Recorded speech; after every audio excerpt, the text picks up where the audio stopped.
Still on, man. Huh? You here, so you can take it over. Good. Coming right the last second. What's up, everyone? Welcome to Supporter Kings. Man, yeah, we got no movie this week. There's nothing that came out. Yeah, nothing came out. And even the movie for next week is already being taken out of a fourth of their 25% of their theaters. What movie is that? You didn't hear that about Craven, right? Craven's been taking out 25% of the theaters. Theaters don't want to take a chance of missing money because Moana is so popular and Wicked is so popular, so they're not going to give Craven the theaters that they usually get. Yeah, and the word is that Craven's actually pretty good, but they don't care. So everything else was so terrible that they don't even care about what's going on. They just can't take a chance on it. Pretty good is not enough to get rid of Moana and Wicked out of theaters. Mm-hmm. Right, because you're not going to make any money. I mean, Moana's at $600 million, so like in 2 weeks. Counting. Yeah, a little like less than 2 weeks, right? Or no, well, 2 weekends. Yeah, 2 weekends. So, yeah, 600 million. Yeah. So, but I don't blame them because once the winter break starts, more kids are going to be, because remember they were all out of school when it first dropped. Then they went back to school, and then probably next week I think they're off again, or week after, something like that. Week after, I think so. My kids get out like on Thursday next week, like the 19th or something. Mm-hmm. Yeah. So that's gonna be like this: all kids, all movies, all the time. Yeah. So Moana just got to survive one more weekend, and then it's back on top. It might. I think it might get close to 1 million.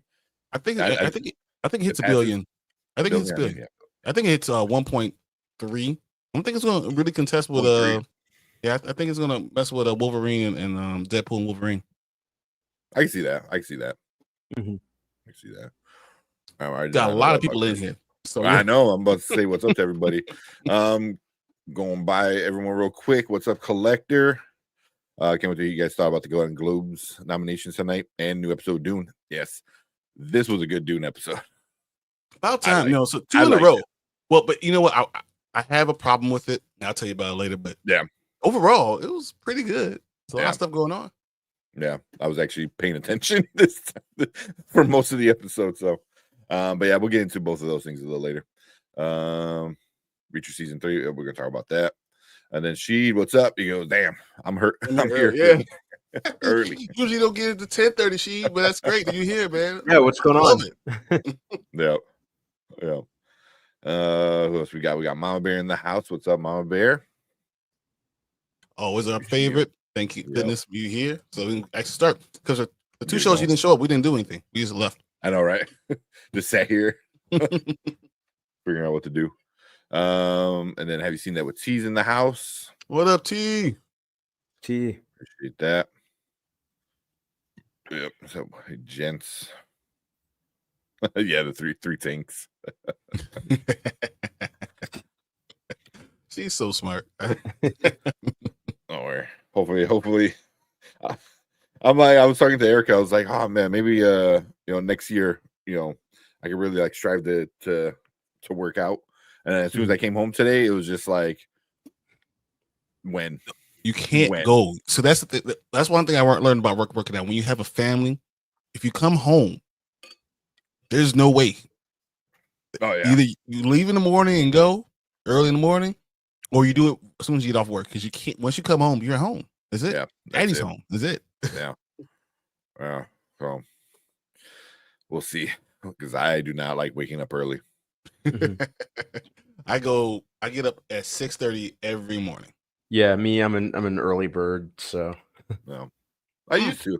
No, I hate mornings. But I hate it. Yeah. But there's nothing else I could do. Like if I come home, I'm dad. That's it. Yeah, that's it. Mm-hmm. Yeah. Yeah. And it's not like I can leave to go work out and come back home. Like that just don't make any sense.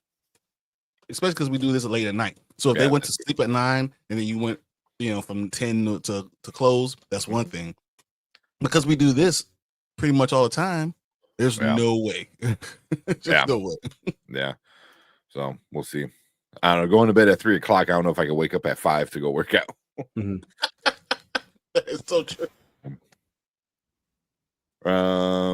There you go. She said, if my theater tries that, I'm talking to the manager's manager.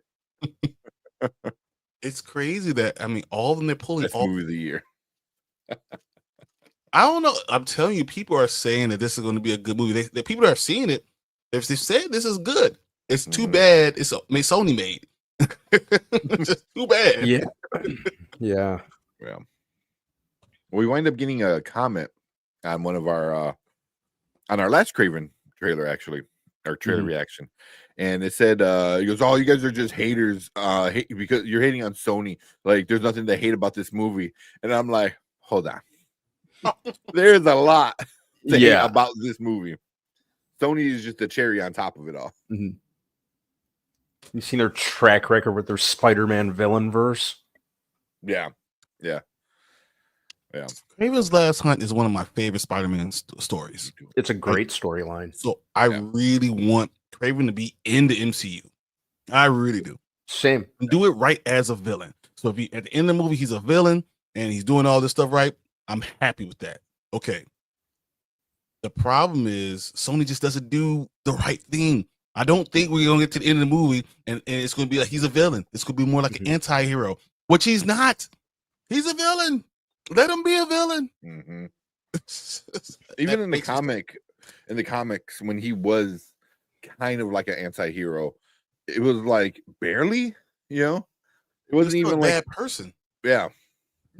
So there's many things to be wrong, and I kind of went off on that person. I didn't mean to, but I was like, nah, like, come on, freaking getting superpowers from lion's blood or something stupid. So if it's like lion venom, I think that's what they did. No. I was like, lions have venom. I'm just. What they're like legit saying, like that lion was venomized. In the last one when he kept, flying to creature to creature, and then it dropped. I don't know, something stupid like that. We go back to Collector real quick. He said something that I asked last week when you guys were live, where you guys would do a trailer reaction. New Snow White, the new Snow White. If we have time, I'm not no problem with it. But I'm not particularly like Reacher for sure. I kind of want to check out Gorge. I've been seeing a few people like sharing the trailer and talking about how good it is, and it got who's it? Miles Teller's in it. Anya Taylor-Joy's in it. Taylor-Joy. Yeah. So, and it kind of just out of nowhere too. Like here's this again Apple. Because Apple knows this is all they do is put good content. I don't know. Yeah. I haven't even watched the trailer yet. So. Yeah, same. So that one I kind of want to watch more so than the Snow White. But if we have time, I wouldn't mind doing the Snow White. It's just not on the top of my list. That, and I don't know if it'll get any views in our channel. I'm pretty sure it won't. But yeah. Not saying we that's our number one concern, but it's just like if we don't care, I'm sure other people usually don't care. Did you guys see that thing I sent you? About Chris Evans? Oh yeah. For Avengers. Doomsday. The return. Chris Evans is returning to the MCU in the next movie, Doomsday. But they don't know of what. They don't know who he's going to be. Hydra Cap. That's what I'm going with. Sense. Or you could be Old Man Cap and Hydra Cap, both. Do multiple caps. It's an Infinity. It's a multiverse war. So let's do that. Let's give me multiple caps. And it doesn't have to be there forever. It doesn't be in there all the time, but write it that way. Hydra Cap, I see the most possibility just because what they're doing with Dr. Doom. What if we also get a Cap that is the Cap putting back the Infinity Stones? That's what I'm saying. The old man. No, not old man, but like he's still young before he like lives his life. Like it's still him like traveling the multiverse and dropping stones. They said that was going to be a TV show. Like they're talking into that to a TV show. And they've been talking about that for a while, though. Well, he signed apparently to either 2 movies or a movie and a TV show. That's the sign. That'd be an interesting like TV show. I don't mind that. That'd be kind of cool. It's so funny though, like literally, it seems like Marvel might be worried about this movie, or maybe Marvel's worried about DC. Like, no. Because they're pulling out everything, anything they could think of, they're just pulling out. And the reason why I want Chris Evans doing it is for totally nefarious reasons. I want them to bring all the multiversal Captain Americas they can bring, and then give me back my T'Challa. It's all about, come on, where it revolves around for me. So that's all I want. We have no more excuse. Just go ahead and give me that. Yeah, that's all I want. If you have multiple of everything else, give me back T'Challa. Why not? Exactly. Then Big Four Entertainment, what's up, Bonzo? Appreciate Bonzo. Actually, I looked up the Boyd Funko Pop. I was like, how can I get this Boyd? The Boyd from Funko Pop. I was like, is it anywhere? I didn't even know they're making Funkos for from. They're not. I don't know where they got this thing from. I want it. Might be a custom one then. I got custom one. I think custom of me. Mm-hmm. My wife made one for me, so I'm gonna get that for Christmas. Nice. Then we got movie tube. What's up? It said watch the trailer for Gorge. It looks awesome. Yeah. Good to know. Yeah. We could do that early. Yeah. I'm cool with that. We could do that early and then jump right into the Emmy stuff. Or not Emmy. Golden Globes. Golden Globes. And pull up that trailer. I made a bunch of little thingies for and then also if we have some time, talk about some more Harry Potter casting rumors. I'm good with that. Yeah. I was wondering if you guys wanted to talk about that. Yeah. But the Gorge one, I definitely wanted to see. That seemed super interesting. Try not to watch it as I pull it up. So. Well, it's Apple TV, and I think from what I understand, it's not getting a theater release. Which, I think Apple TV is doing wrong. That's it. Yeah, I think it's going to be an Apple TV exclusive. Yeah. Which I was like, at least give it a limited run. Like, let it make some money because I think it can make some money. But that's how you get the directors and producers and all that stuff. They don't want to do that if you're going to take that away. Sorry, I'm not eating. I really didn't get to eat dinner when I came home. You and me both. Well, I'm eating chips. So I ordered food from Cheesecake Factory. Yeah, I got. Ashley's supposed to bring it home, but they called. No, they didn't ever call. She got there to pick up the food, and they said, "Oh, we didn't tell you. Oh, we ran out of spaghetti, so we didn't make your entire order. So spaghetti was a side of spaghetti, so they didn't make the entire $85 order." Wow! And then they called me and let us know. So they waited. It was 2 hours. We ordered at 6:30. We were gonna pick it up at 8:30. They never called. I would have been pissed. I sent the most terrible letter ever, and I know how bad that could be at owning restaurants. Yeah, so I said I was furious, and now I'm still hungry. Yeah. On top of that, been trying to fix it. Like it'd be like, hey, we got fucking ravioli. We got like. Other kind of pasta. It's fucking pasta. Who gives a shit? It's like whether it be string or tube shape. Like, but they had fettuccine, but they didn't. So they could have I was like, dude, you could have made it. You could call me and let me know. Anything would have worked.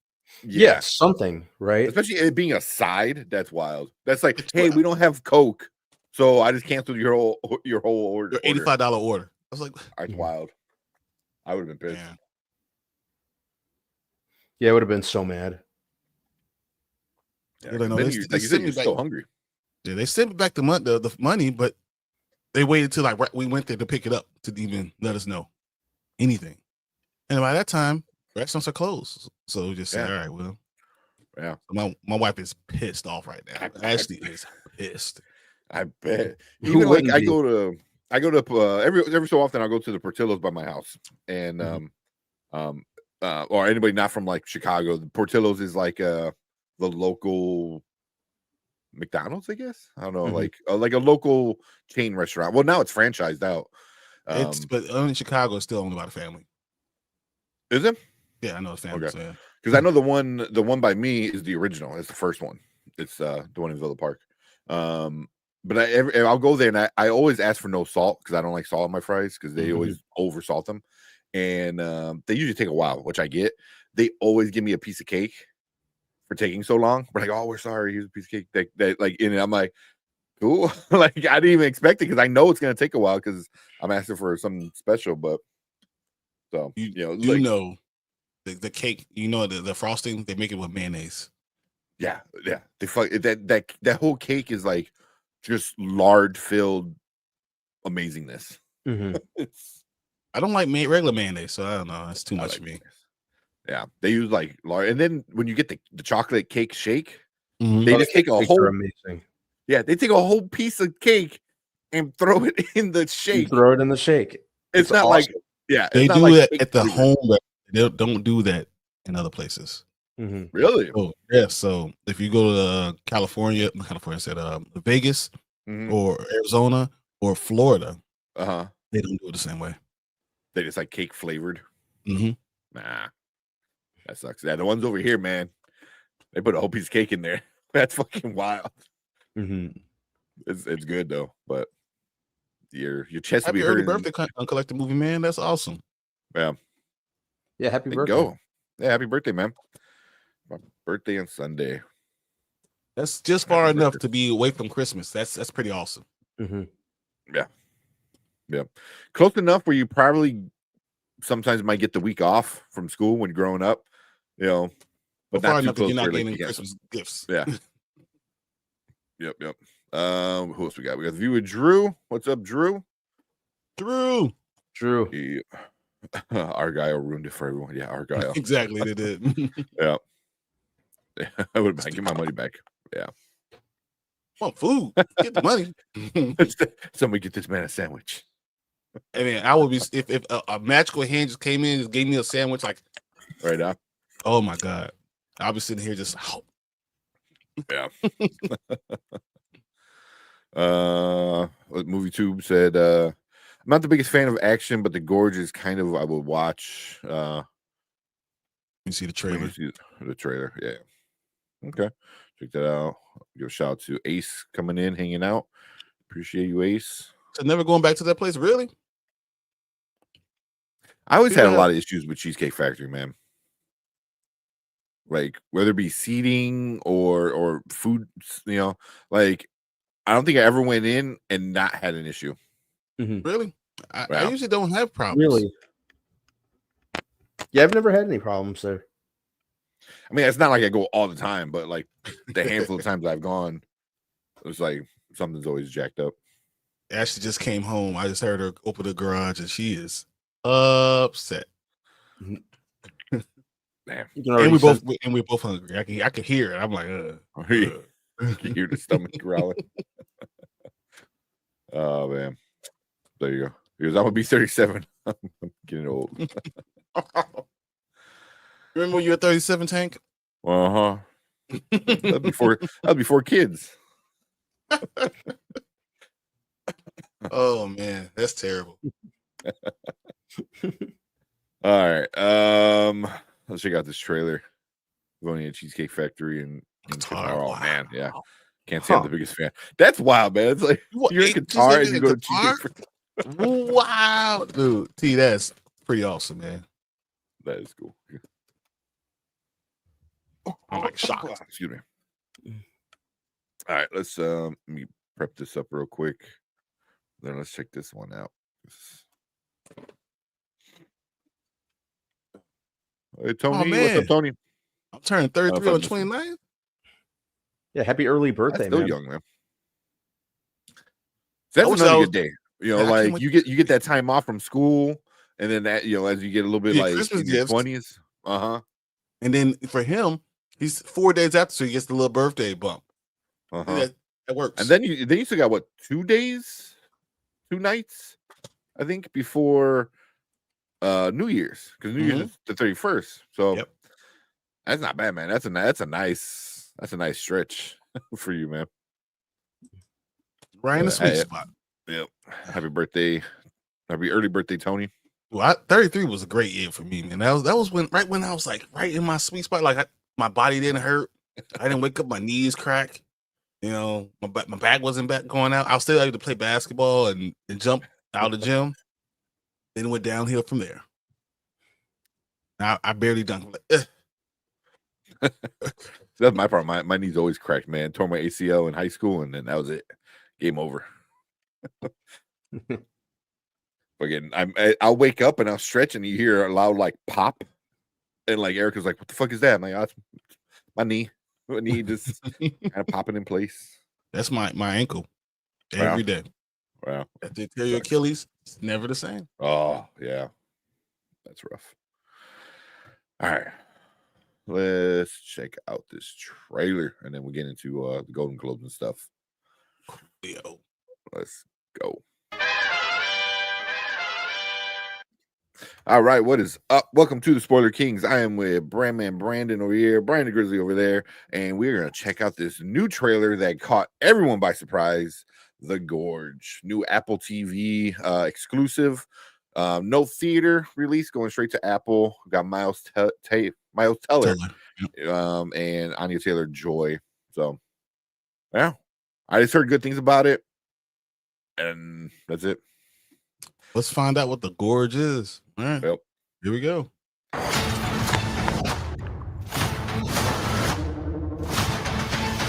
The Gorge trailer starts now. It sounds good.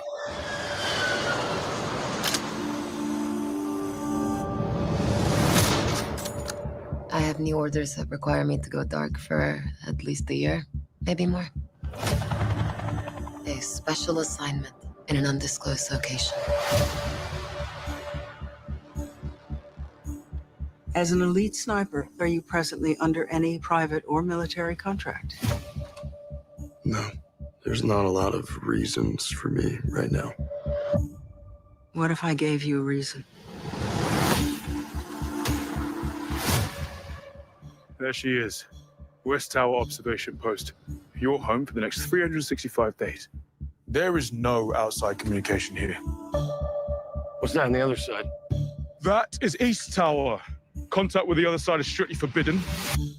So what's the mission? To keep people from going in the gorge? No. You need to stop what's in the gorge from coming out. What the hell is that?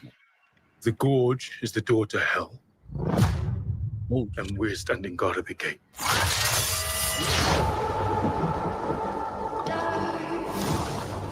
Dark places shall be.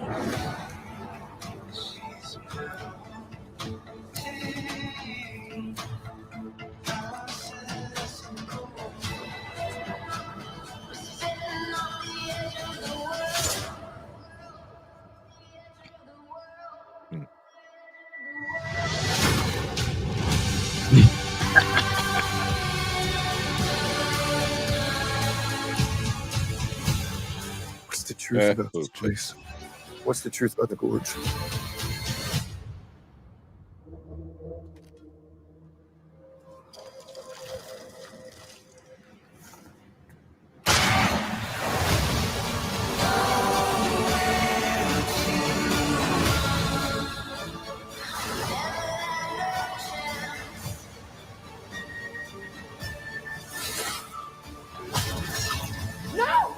Whoa. No. Oh, crap.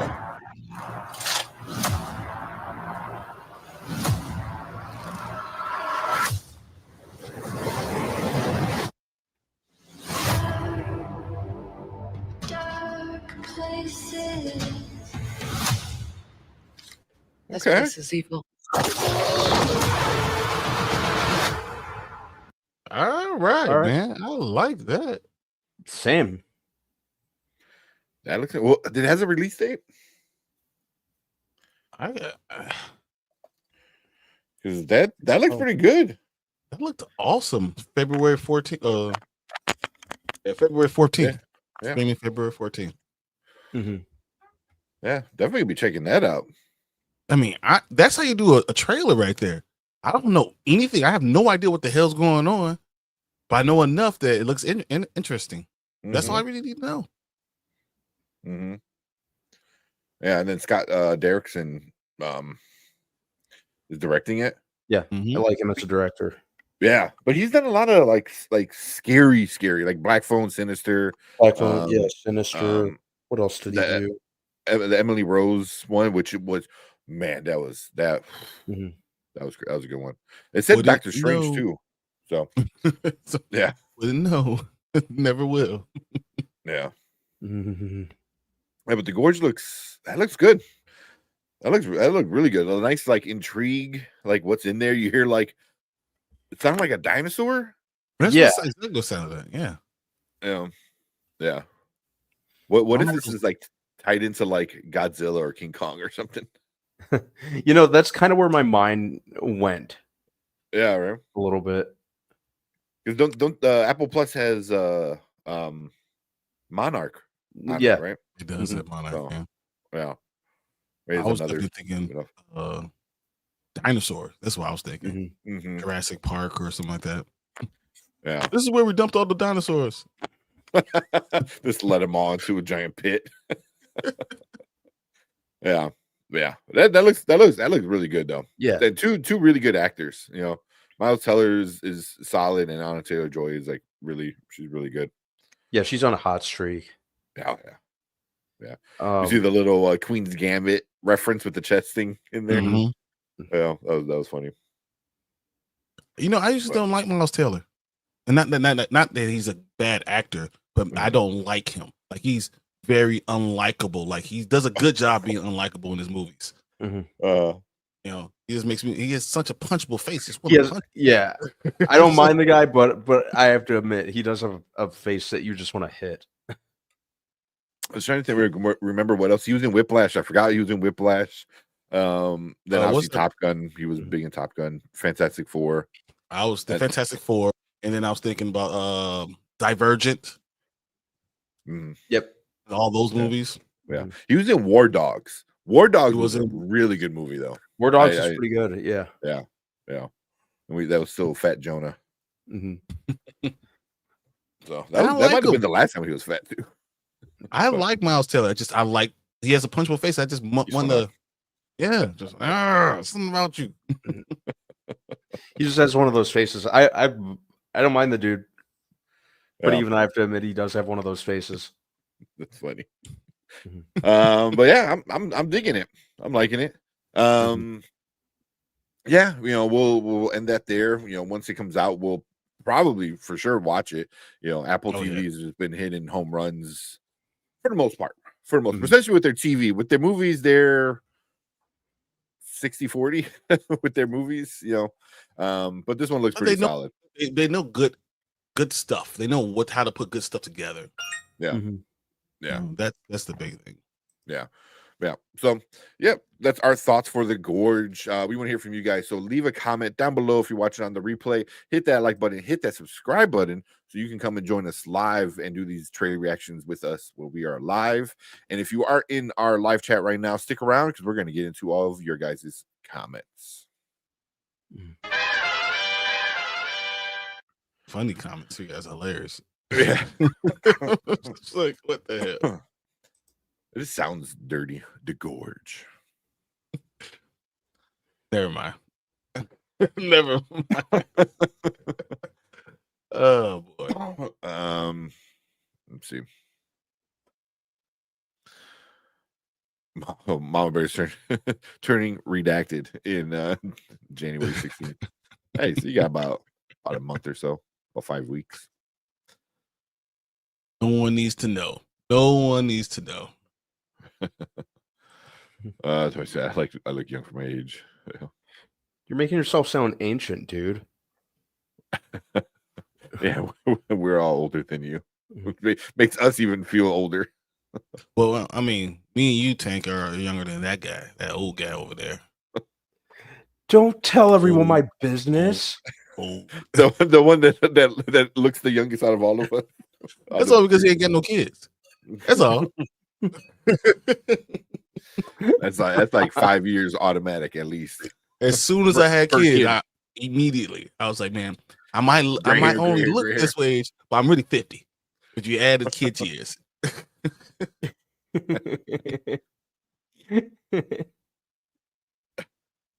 Or my knees crack and pop for the first time in my life the other day. Now, you know what the thing is? I know it's a meme. It's a meme, but it's 100% true. Is when you have to get up off a chair and you're like, Yeah. when you catch yourself doing it, you're like, that's it. Talk about every time we end the show. Don't let me sit for 2 hours and have to go upstairs for it real quick. I'm like, oh my God, here we go. That's the only reason why we hang out after the show. Just no one We wants to can't get get out. out. Of the chair. We can't get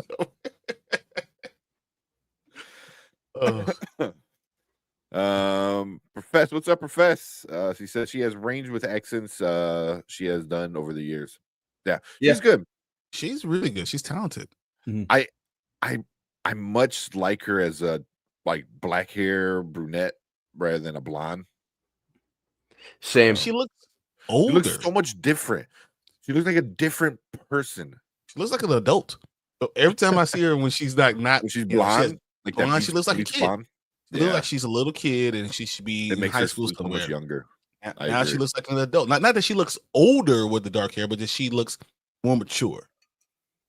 I could believe her as like, yeah, you're 23, 24. Okay, I can understand now. I can see it.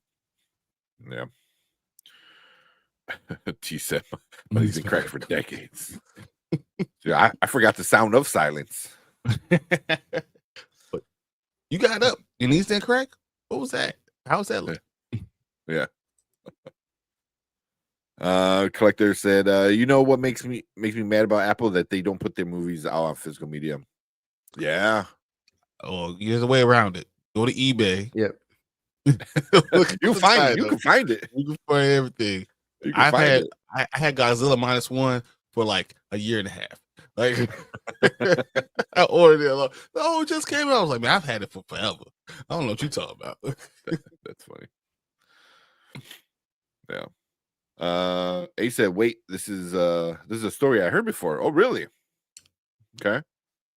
Let me know what story if you know, or if it just kind of rings the bell, kind of deja vu feel. Movie said it's effing captivating. It is good. It is good. Although I'm kind of curious, like, bro, what was she offering that you would like go over the thing the dude just said is the gateway to hell? I'm like, if she wasn't like, here's like some Obvious. condoms. It was Like- cookies. That's my big She question. just Yeah. fresh baked cookies. Yeah. That's it. I mean, the dude freaking like, what's that? Not clothesline. Zip What line. the hell? Zip line. Zip Over line. the gateway to hell. Nah. You can wait the year, man. You can wait the year. Yeah, why would she do that? Yeah, I'm so confused. No, what he's wondering why she just jumped in. I'm thinking that what's happening is that the monsters will come out on his side. He couldn't get away. So if he didn't zip line onto her side, he was gonna die. Mm. The Yeah. problem is that they got there. It wasn't like the line broke. They pulled it out. Yeah, look at something that's like, yeah. So someone did that, threw it in, and that's why he was, falling in. And then she went to go save him at jumping in too. Yeah. Crash him.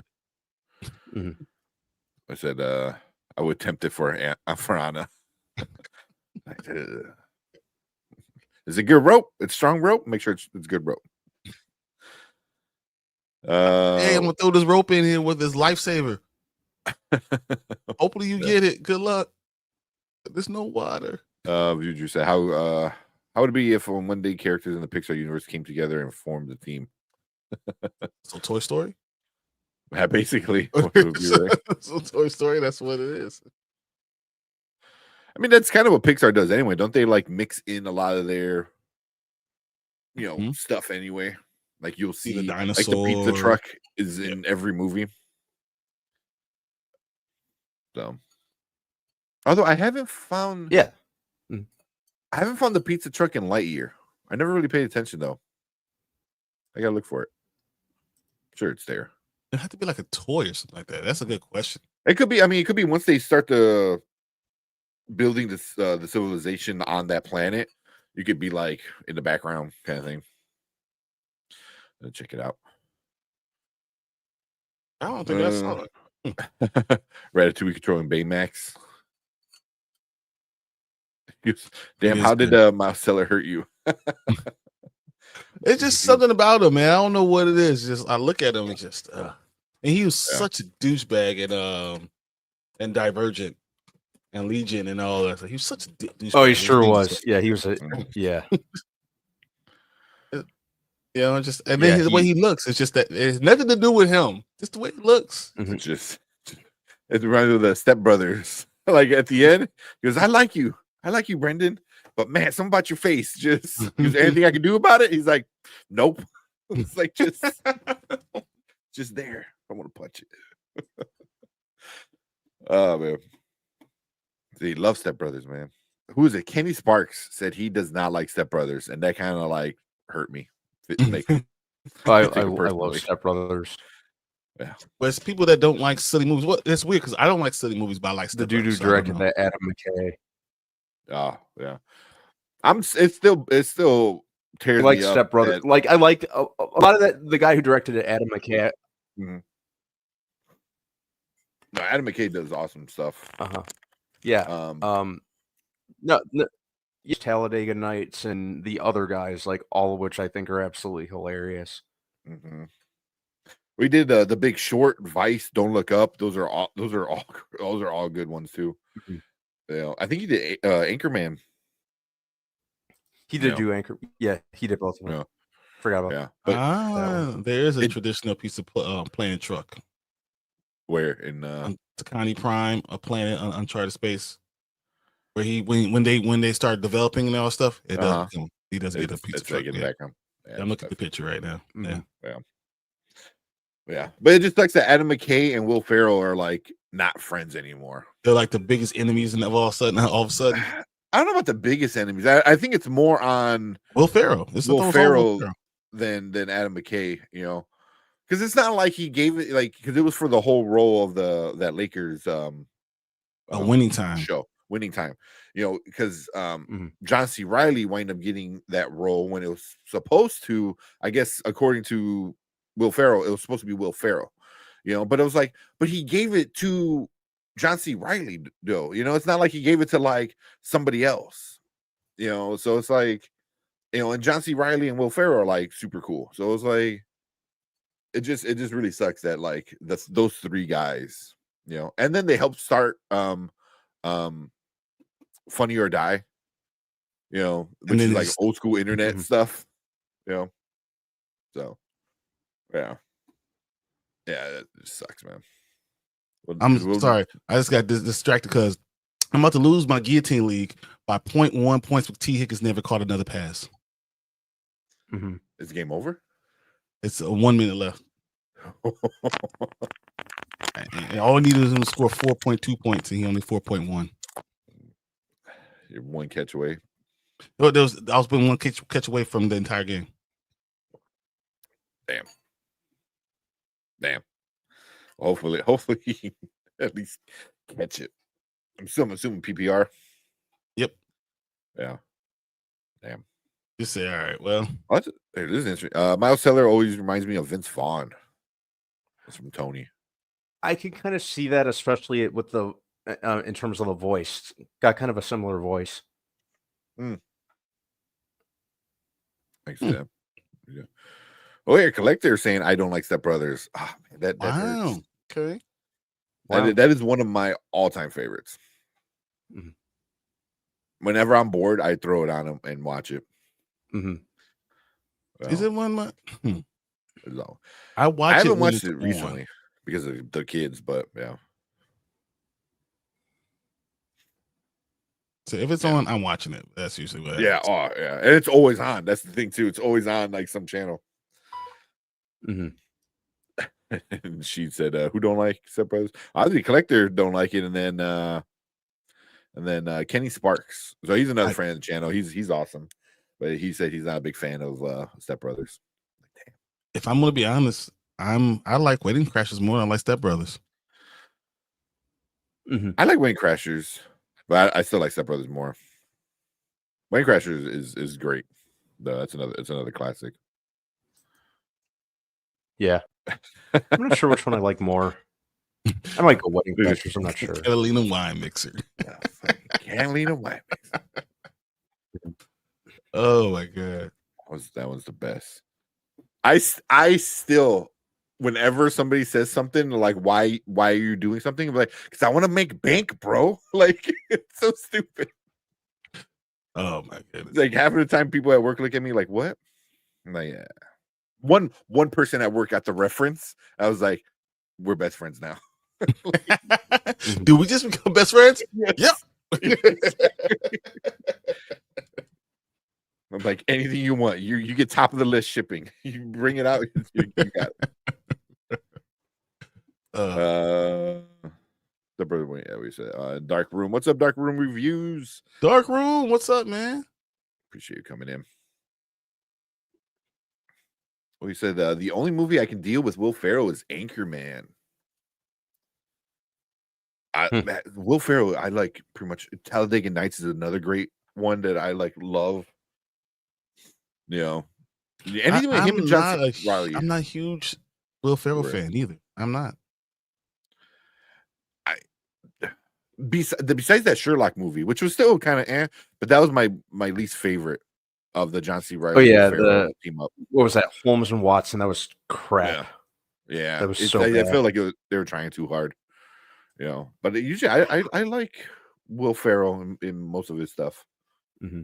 Like I don't know. Did I like Spirited? It was okay. Yeah, Spirited was all right. Yeah, thought that one was just okay. Yeah, it was like you said, it was okay. You know, but Elf is a classic. Elf is great. I like Get Hard. Get Hard was actually really good. Old School is another Old classic. School is really good. Old School is great. Oh man, Blades of Glory. I like Semi Pro and Blades of Glory. Semi Pro is so good, man. I thought I was like one of the only people who actually like Semi Pro. I think you guys so good. I think you guys are the first who I talked to. Yeah, I think you guys are the first who I talked to who actually liked Semi Pro. Yeah. That whole like Java ass turkey, what you call me? They're like about to like kill each other over it. The campaign. I don't know if you guys seen the campaign with Will Ferrell, Zach Galifianakis, and Zach Galifianakis. That was another. It's very different. Zach Galifianakis. It's not the Hangover with the big beard and stuff like that. So that's a good one. But Stranger Than Fiction was good. The Kicking and Screaming with Mike Ditka as his neighbor. That one. So, it's like the real kid friendly one, right? Mostly kid friendly. Yeah. Yeah. But yeah. Hang on, I'm gonna go get something to drink. I'll be right back. Okay. All right, hang on.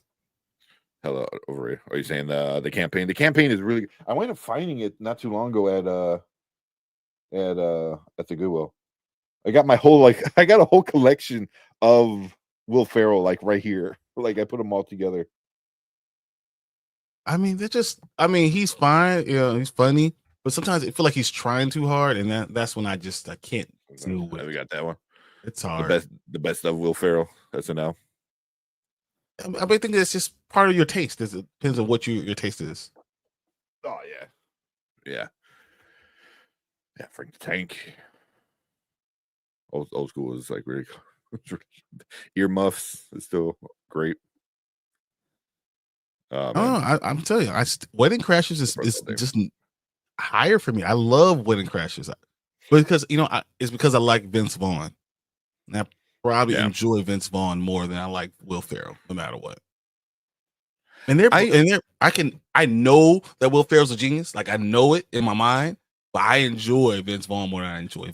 I agree with that. I think if I had to pick between usually Vince Vaughn or Will Ferrell, I would bet I would like a Vince Vaughn movie more, but because I know what I'm getting with Will Ferrell. You know what I mean? Mm-hmm. All those movies we just listed, it's Will Ferrell being Will Ferrell. You know what I mean? Mm-hmm. Just now he's an elf, and now he's a redneck NASCAR driver. Now he's it's still the same dude, except for Stranger Than Fiction. That's the only one where he's serious and it's weird. Otherwise it's always him, Even that one where it's the Mexican one where he's like speaks Spanish. Like, what was it called? Casa de Mi Madre? Padre. Yeah. De Mi Padre. I'm sorry. It was so stupid, but it was funny. You know, I mean, but Vince Vaughn, I'd rather watch a Vince Vaughn movie. I know it's probably gonna be good. Yeah, because he could act, he could be funny. He's funny, and I'm not trying to be funny. I'm just funny. Yeah. Mm-hmm. And his career trajectory was pretty interesting because he started out kind of doing more serious roles. Yeah, and then like he had that like years and years and years spell where he was just doing like straight up comedy. And I think he started kind of switching it up and doing more serious roles with what, True Detective, the second season. True Detective, yeah, that's a good one. Yeah, that's probably when it came back. Yeah.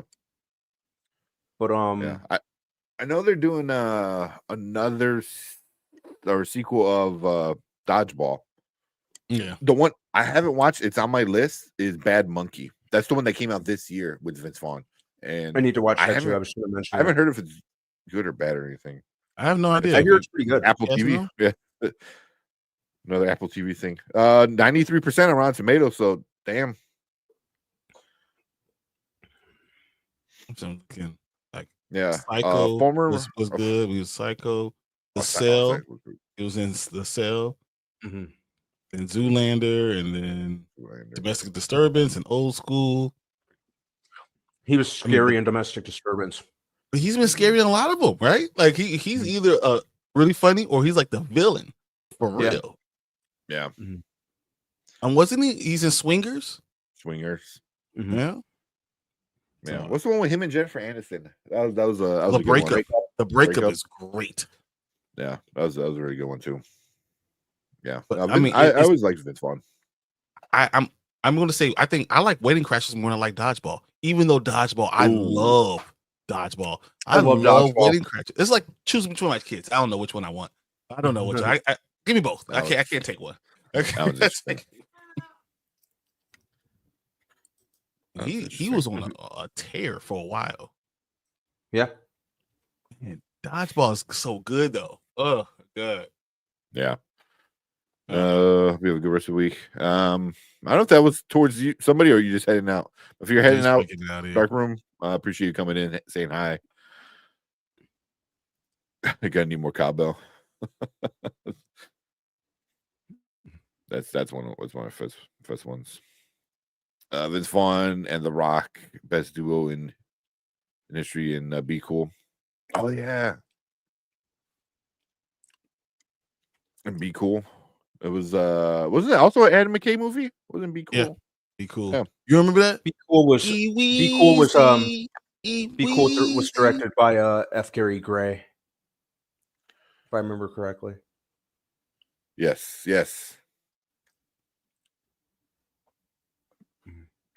Yeah, because Get Shorty was the other one, but that was the prequel, but that was a different director.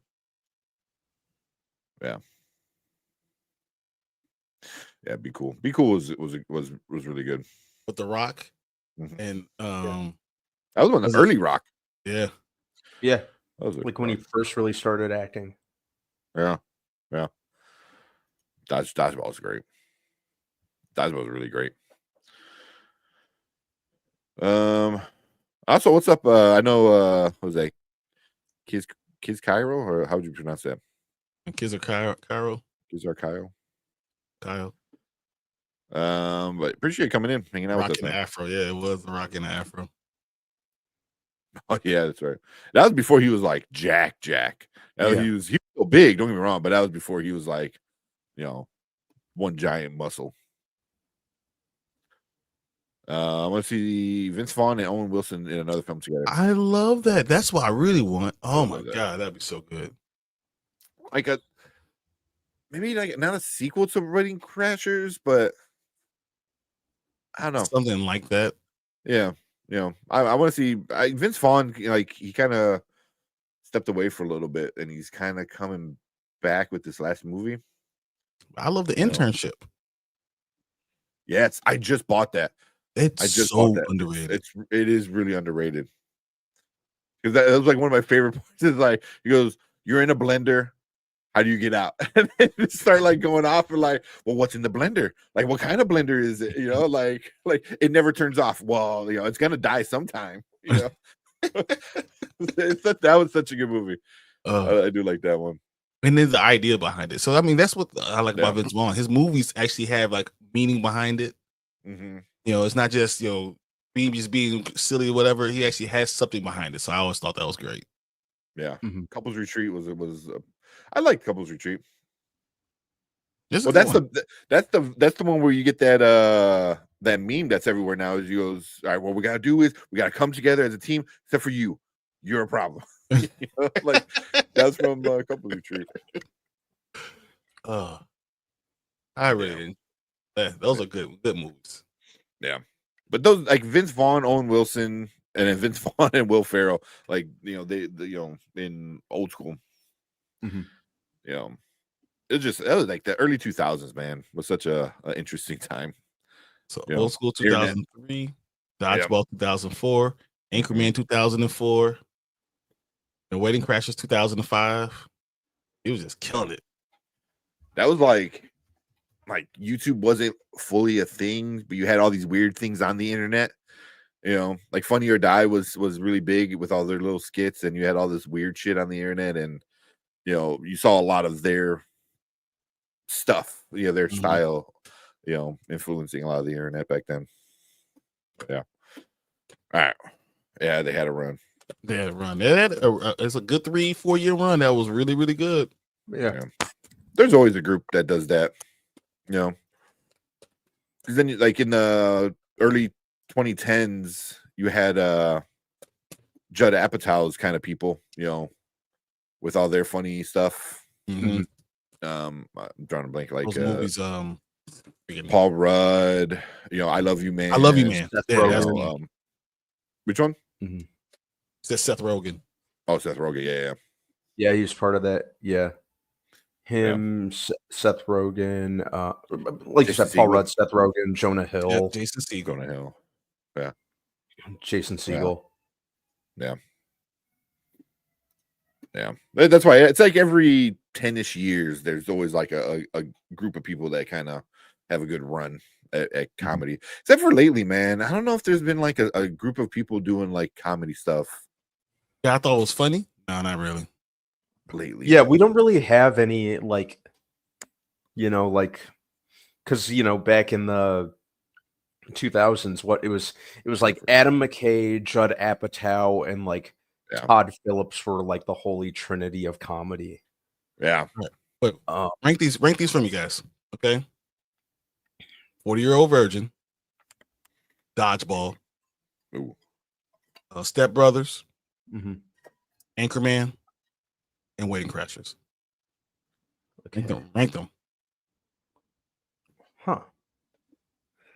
So me, I might put Anchorman first, and then I follow that with Dodgeball, and then Wedding Crashers. What were the other two? I'm sorry. Step Brothers. Step Brothers. Step Brothers, Crashers, Dodgeball. 40-Year-Old Virgin. 40-Year-Old Virgin. So yeah, probably 40-Year-Old Virgin, and then Step Brothers, which is tough because I think Step Brothers is absolutely hilarious, but then I really like all those movies that you just listed. So that was a tough one as a whole, dude. That was a really tough one. I had to write them down. Me too. I'm writing them down right now. I had to write them down because I'm like, wait a second. I should have written it down. I have a pen right here. I should have, and my notebook. I just started typing it in chat, but not like actually send it. For me, Step Bros, Wedding Crashers, Dodgeball, Anchorman, and 40-Year-Old Virgin. And I hate putting that the 40-Year-Old Virgin that like at the bottom of it, but those are all like they're all bangers of movies. Yeah, yeah.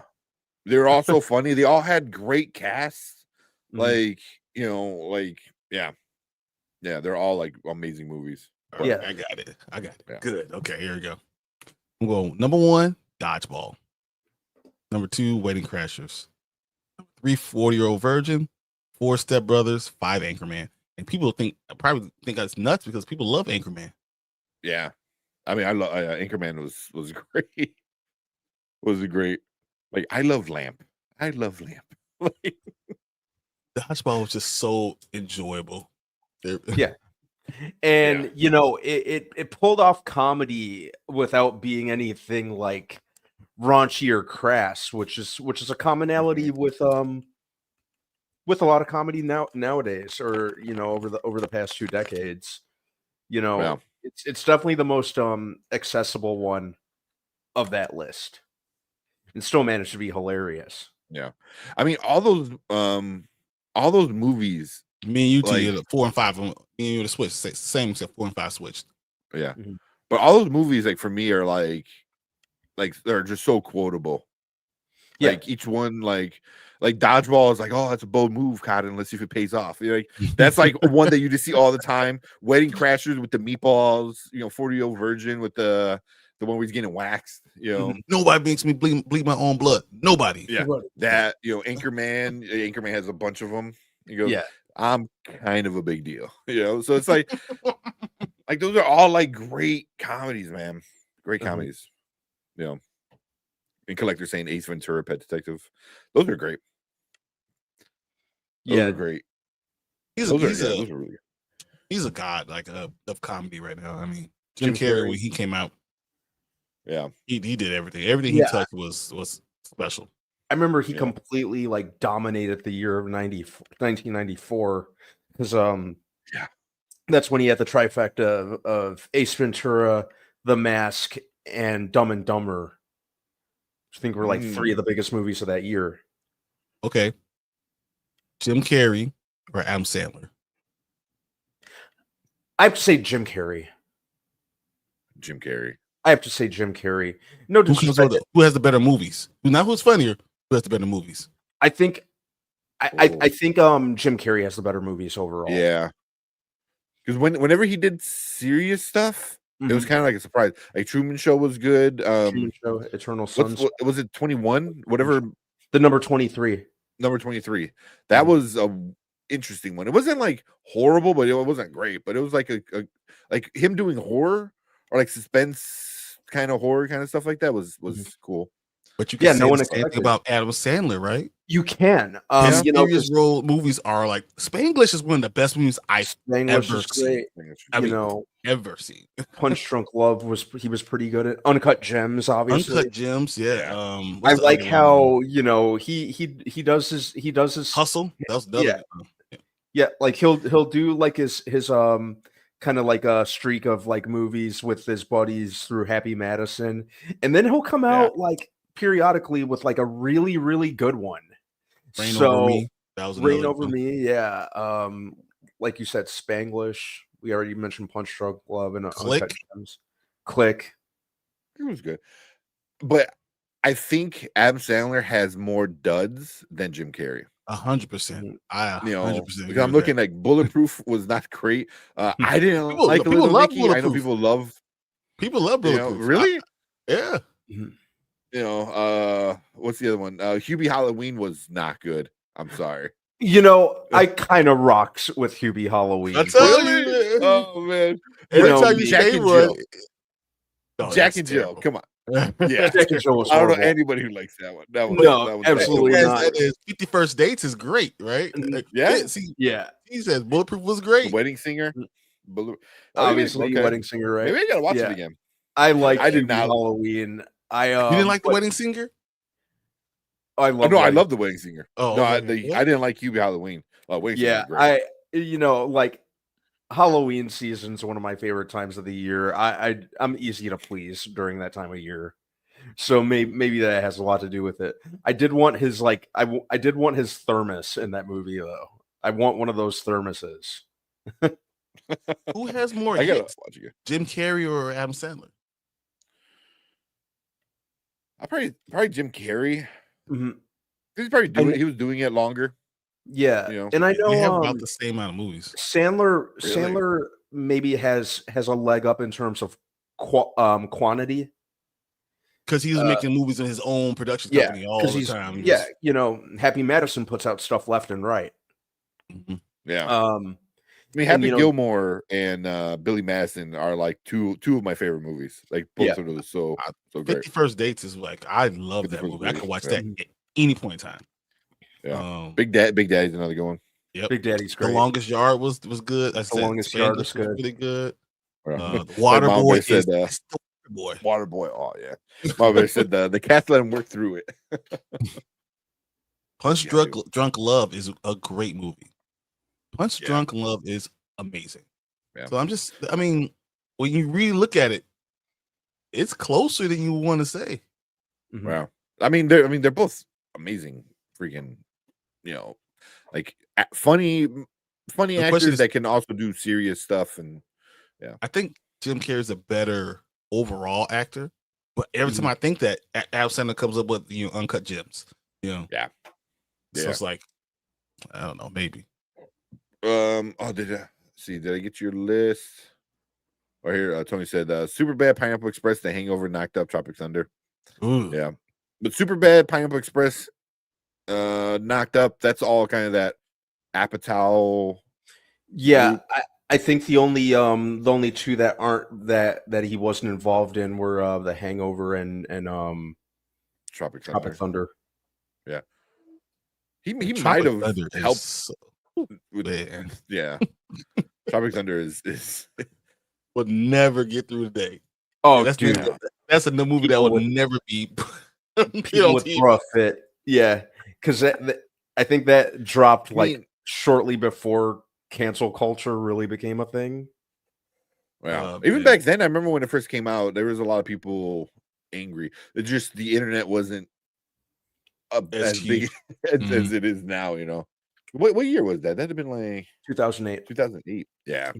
Yeah, there was no YouTube, people weren't on the internet like that. Okay. I mean, there was YouTube, but it wasn't. Let me throw Ben Stiller in there. So now we got Jim Carrey, Adam Sandler, Ben Stiller. He's still he's the bottom of my list by far. I think so too. I think he has good movies, but he has better movies, but he's better as an addition with someone else. Yeah, I think he's a better behind the scenes guy too. He's better as part of an ensemble for sure. Yeah. He's like one of my favorite Ben Stiller roles, and I think ironically the first movie I saw him in is Heavyweights. I thought he was absolutely hilarious. Oh yes. Fun fact: written by Judd Apatow. Was it? I didn't know that. Written by Judd Apatow. He wrote that movie. That's awesome. Yeah, I don't know if you guys ever saw on Facebook like my fan theory about Heavyweights with Tony Perkis and White Goodman being the same character. You have said that, yeah. Yeah. I'm convinced. That is a good theory, babe. Yeah. I'm convinced that that they're the same character. But yeah, Ben Stiller does have some hits. Along Came Polly, Heavyweights. He was in, Adam Sandler movies. He's been in Jim Carrey movies. He's been in all those. Men was a one. Zoolander is. Yeah, Meet the Zoolander's Parents. great. Meet the Parents is Meet the Fockers. actually probably in my top 10 favorite comedies of all time. Yeah. Think about me. You say Dodgeball. He's in Dodgeball. He's in Anchorman. He's in Madagascar. Nights at Night in the Museum. Tropic Thunder. Like when you start naming them, like you got some good ones. I mean, and he takes all of them. Like he does 3 movies for each one of them. Yeah. The Secret Life of Walter Mitty. I don't know if anyone's ever seen it. Yes. Actually, that movie is fucking awesome. Really good. That was really good. Underappreciated. Man. Yeah. Didn't it unfortunately like tank when it came? It bombed when it came out, right? People didn't know what to do with it. People didn't know what to do with it. Because you're like, oh, here's the funny guy, and it's not really a funny movie. So, people get angry. People get angry when you're like, no, you're funny. Give me funny, and then clown dance. Which is pretty too much bad because if I remember correctly, that movie they were trying to get that movie off the ground for quite some time. It's if I remember so correctly. good. It's so good. I mean, that movie is special. Yeah, it's pretty good. I think this is the one I missed from Collector. I think that's the one you said. Original comedies I like are 21 Jump Street, 22 Jump Street, Wedding Crashers, 40-Year-Old Virgin, Liar Liar, Ace Ventura 2, Meet the Parents. That's a solid list. Yeah, those are all good movies. Yeah. 21 Jump Street and even 22 I thought were both really good. I like 22 Jump Street more. You know what? I do too. I just, them being a little bit older and at least in college, like made more sense, you know. But I was like, there's no way I will believe you're in high school, man. Yeah. Yeah. Oh, when he slept with Ice Cube's daughter. Oh my god. He gave him a high five for it. Oh my god. I was dying. Oh my Yeah. My name is Jeff. My name is Jeff. I did, Jeff. That's good. Yeah, those are two good ones. Yeah, that's a good list. Liar Liar is an underrated Jim Carrey one. That one's really good. Oh yeah, that Liar, one's liar. When he does that huge speech, like when he tosses the cop. Yeah. So I didn't still signal. Blah blah blah blah blah blah. And speeding. Oh, and I have unpaid parking tickets. And he opens his glove compartment. It's like 35. It's all flying out. Yeah. Oh, that's so funny. Yeah. I remember the original Secret Life of Walter Mitty with Don Knotts. Oh, I didn't even know. Yeah. It was a remake? Yep. It definitely a remake. It's based on a series of books or a book. But yeah, they yeah, it was like in the late 1940s, I think. It's so funny. The Secret Life of Walter Mitty has a 52% on Rotten Tomatoes, but IMDb has a 7.3 out of 10. Wow, big difference. Yeah. Yeah. Yeah. I thought it was pretty solid, man. It was a good movie. Me too. I need to probably watch it again. I haven't seen it in a while. Like a lot. Well, I mean, I have a toddler, so I don't even own a TV at this point. You know, so I watch everything on my phone. Yeah, I know. My kids have no TV. I'm like, look, no, you got this iPad. You better go watch this iPad in that corner, little girl. Daddy's TV. I work too hard. But Dad, don't you want to? No, you're gonna learn how to watch football today, girl. There you go. I did put on the Bears game this past Sunday, and I quickly turned it off. I was like, "Don't watch it. Don't watch. Close your eyes. Don't look at this." My little girls know the quarterback, the center. They know all about linebackers, running backs. They know. Nice. See, I'm afraid if I show him a Bears game right now, he might turn to a Packers fan just because. No, it's simple. Come out of the house. Get out of the house. You live That's on your own now. Exactly. Get out. But I'm 3. You're old enough to like Packers. That was it. Yeah. Now pack your stuff and get out.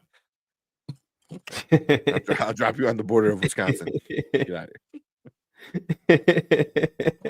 of here. Collector said, The Hangover, Liar Liar, Ace Ventura 1 and 2, Dumb and Dumber is a good one. Meet the Parents, Meet the Fockers, Wedding Crashers. Those are all classics. Yeah, solid list, man.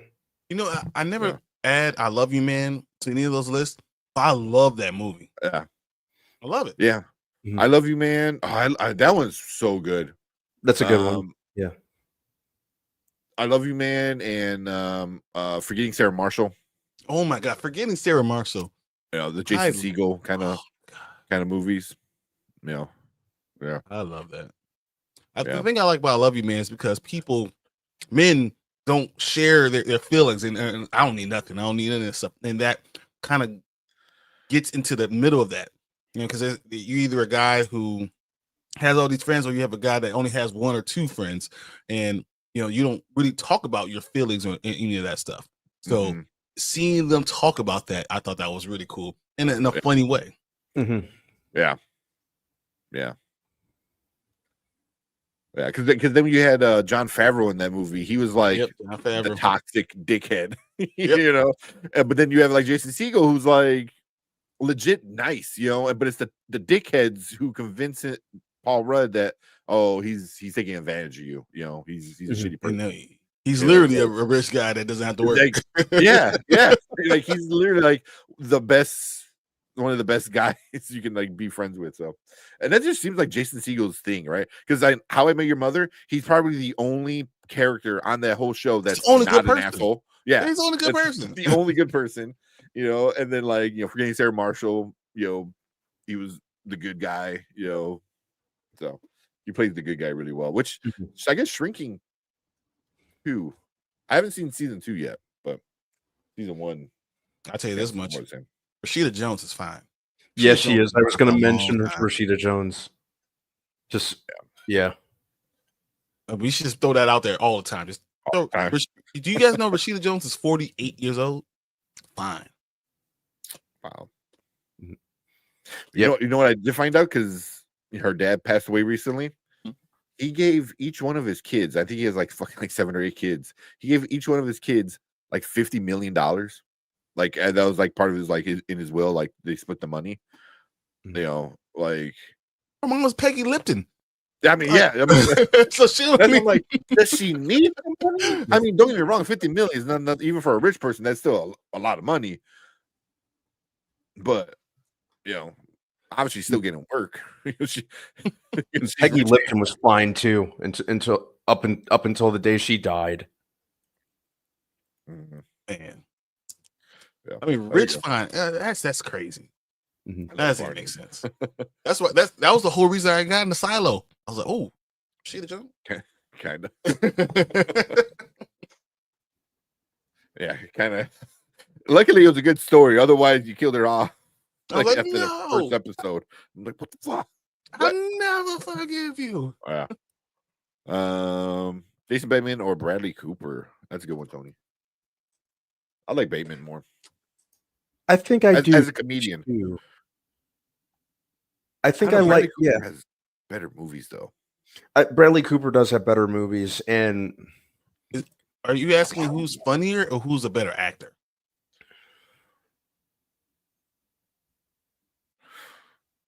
Yeah, because Bateman, I would say, is funnier, and Cooper is a better actor. Mm-hmm. I think Bradley Cooper's a better actor. Yeah. Rebecca Ferguson ain't too shabby either. Yeah, you're not wrong. That's why I continue to watch it. Talking about the plot of the whole story, and the 2 pictures of the plot is Rashida Jones and Rebecca Ferguson. The plot. Mm-hmm. That's the plot. All right. I've had a thing for Rashida Jones ever since her Chappelle Show cameos. Oh yeah. Oh my god. Yeah.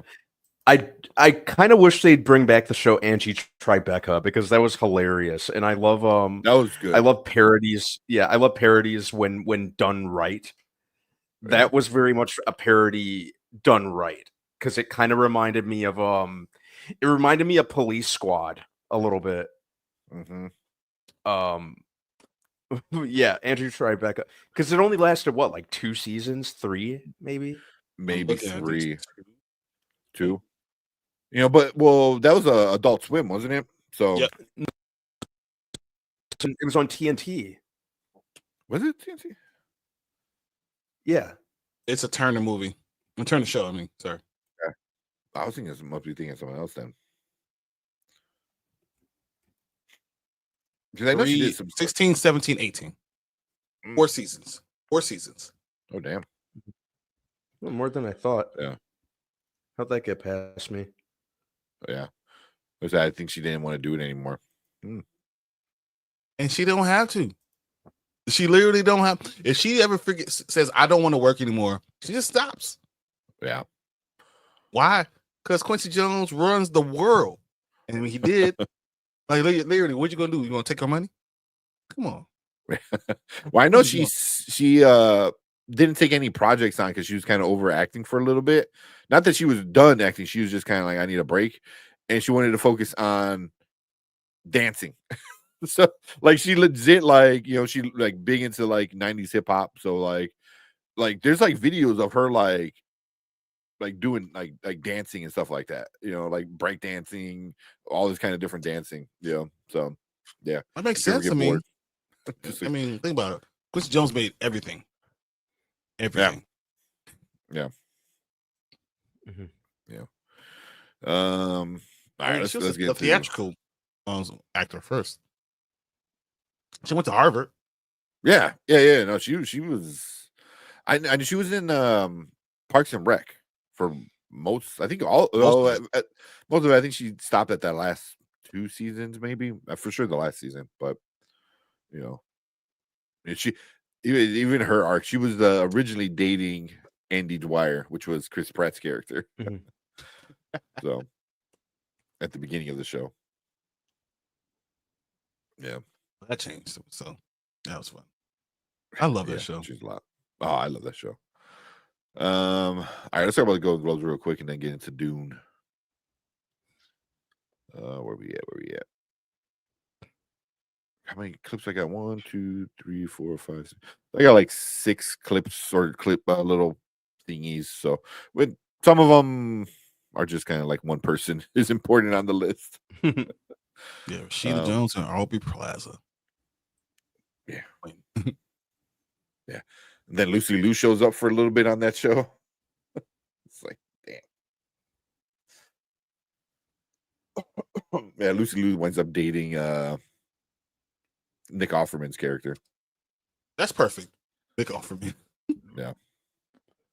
It's that's the show that I'm like, I love Nick Offerman. He's so good. Like all his ex-wives they all have the same name. Like, and then one of his ex-wives in the show is his actual real wife, and it's like anytime he sees her, he just automatically like gets horny and like it's so good, man. It's so good. Yeah. Oh man, I need to watch that show again. All right, let's talk about these I keep saying Emmys. Golden Globes. Yeah, Golden Globes.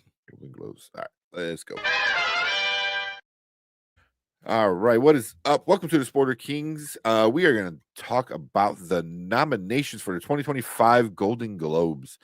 We just got those this morning, and as I was getting ready for work, it was just like boom, boom, boom. It's like this person, this show, this movie. So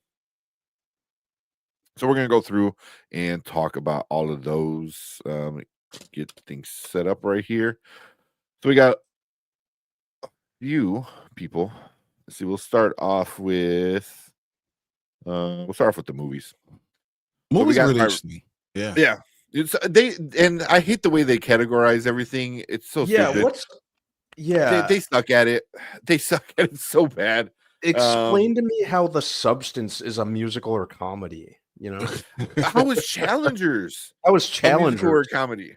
Like at the end of Substance, maybe you could say it's so crazy, cringy laugh at the end. The last 10 minutes. Blob that has an earring, I guess, but it's not really a comedy. Yeah. The last 10 minutes of The Substance essentially was a Gwar concert, Yeah, pretty much. But the Challengers at no point is like a comedy or a musical. I like the music. I know a lot of people didn't like the music in Challengers, but that doesn't make it a musical. That doesn't make it a musical at all. No. Yeah. So a lot of times the way they do it is so weird. But we got for best drama is The Complete Unknown, Conclave, Dune Part 2, Nickel Boys, September 5th, and The Brutalist. There's a few. I never seen Nickel Boys. I haven't seen September 5th. I haven't seen a couple. The Complete Unknown. Mm-hmm. Yeah, it's not even out yet, right? It's not out. So how can I watch it? Yeah. Is it? Yeah, it's probably because it's out in festivals right now, right? That's probably what makes it qualifies it, kind of shit. Like, I'm not that big into it. So was that the Bob Dylan film with? Oh, I like James Mangold. I like the director. He's made a lot of stuff that I've liked. Obviously, like I think Ford versus Ferrari is one of my favorite movies. Yes, it was so good. Yeah, I think the only movie that he's really made in recent years that comes to mind that didn't do a whole lot for me was the latest Indiana Jones, because I think it's just the most okay Indiana Jones movie. Oh, it's better than Crystal Skull. Well, it's not the worst. It's definitely not the worst. colonoscopy is better than Crystal Skull, So, but it's it's the most okay of the indie movies, I think. Yeah. But Well, yeah, which one out of this list do you guys think should win? Conclave is amazing. It was yeah, really good. it's I mean, I didn't even see it coming. Yeah. I was in the middle of a theater. I jumped up and I said, I know what's going on. And everyone was looking at me like, what? Shut the hell up. Sit down. it could be Dune, even though I don't feel comfortable categorizing it as a drama. It's too big of a movie. I think that the big one like that one, I just don't know if it's going to win best drama. Yeah. Yeah. That's a sequel. A lot of times sequels don't always like do, unless you're Avatar. Unless you're But- Avatar. Yeah, even then, it didn't win a lot of awards. It's made a lot of money, but Conclave, I can see. But yeah, Completely Unknown and Brutalist comes out till later this year. So yeah. Mhm. But I heard people say Four-hour they movie? liked the Brutalist. They got to see it. 4-hour they liked movie? it. Is it 4 hour? Is that what he's saying? Yeah. Oh, jeez. Why? That makes no sense. I ain't seen Wow. nothing. Wow. If that. Yeah, Conclave will win. I think it's Conclave was so good. I It bought the DVD. I was like, man, because people they didn't want to go see it. I bought the DVD because I'm like, I want you to sit there and watch it here. I'm gonna make you watch it. Nope, you won't believe it. Yeah. And then best musical or comedy. I don't even know what the fuck that means. When you have is Anora really Why a is comedy? Wicked in musical or comedy or musical? Okay, I guess and the musical substance or- is the same as Wicked. Yeah, I know, right? If those aren't the two polar opposites of movies, I don't know what is. I mean, all these movies are very different. A Real Pain I haven't seen yet. But I heard people are liking it. Anora it was good. Challengers was good. I enjoyed it. I haven't was seen okay. Amelia I haven't Perez. seen Amelia Perez. I heard And then- Amelia Perez was really good. Yeah. Mhm. I mean, I want to see it. It's on my list. But I don't know. Out of this, I mean, how does Wicked not win it, right? If you're in a musical Category. category, how did you not give Wicked the money? Give it the award? It doesn't make any sense. That's what it is. It's the only one that's actually a comedy or musical. Yeah.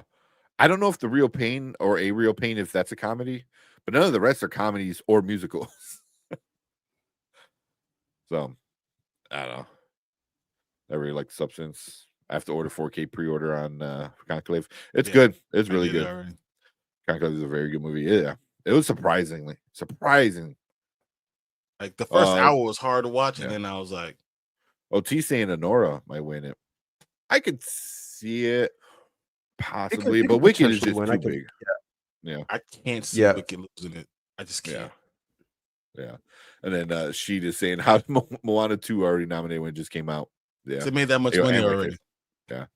So it doesn't matter when it comes out as long as it's within this This I year. believe a calendar year.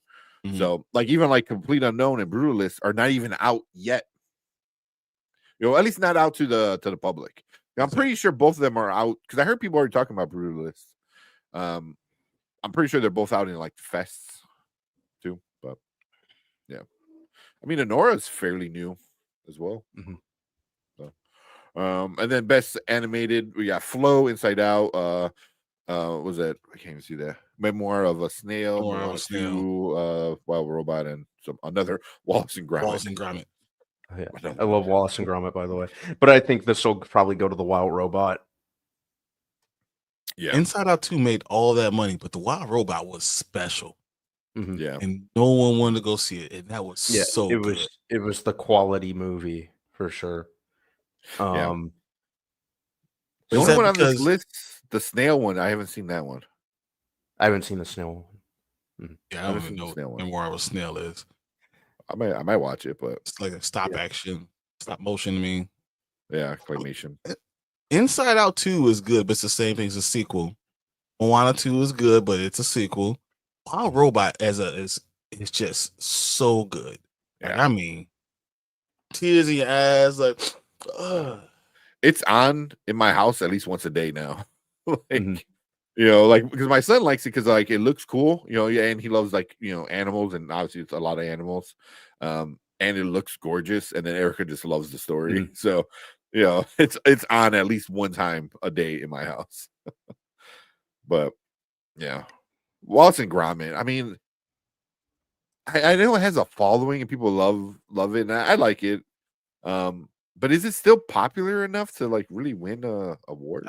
I don't think it can't go against Inside Out 2 and Wild Robot. I just don't see it. Yeah.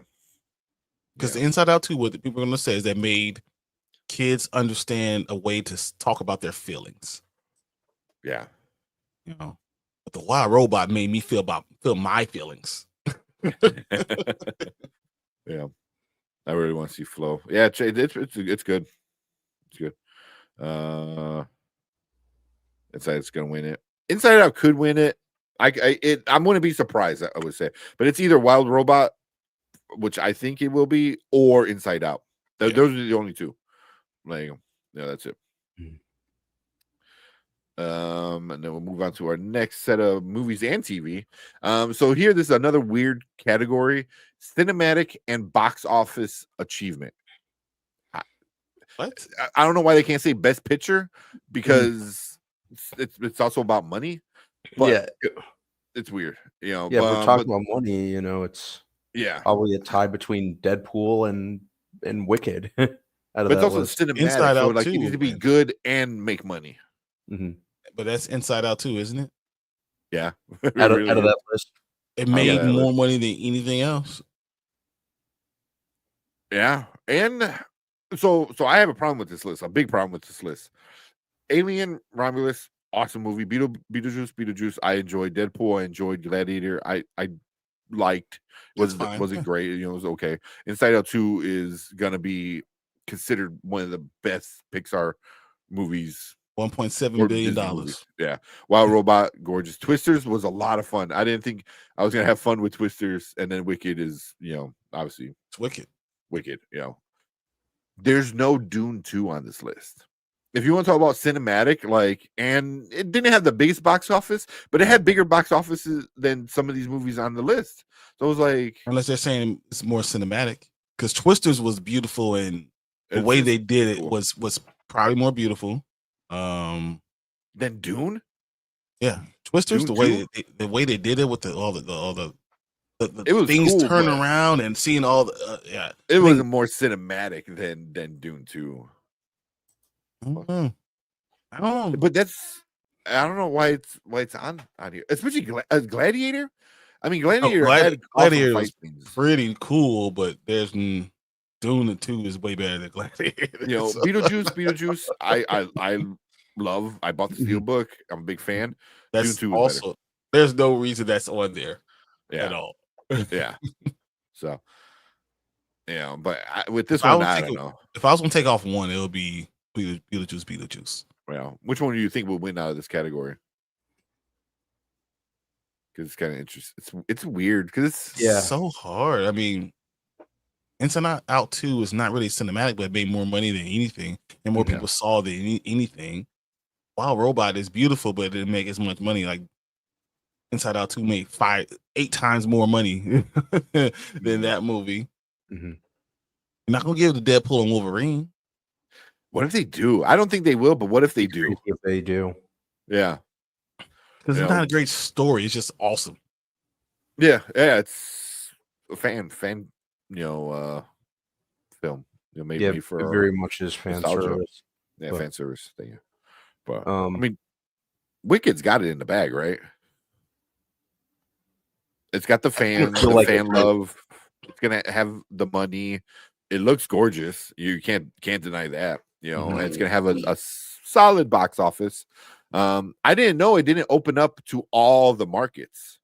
So I think this past weekend or this upcoming weekend, it's gonna fully open up everywhere. So because when it dropped, it only did 7 of the markets, which were the 7 bigger ones. But it might get even more money internationally now.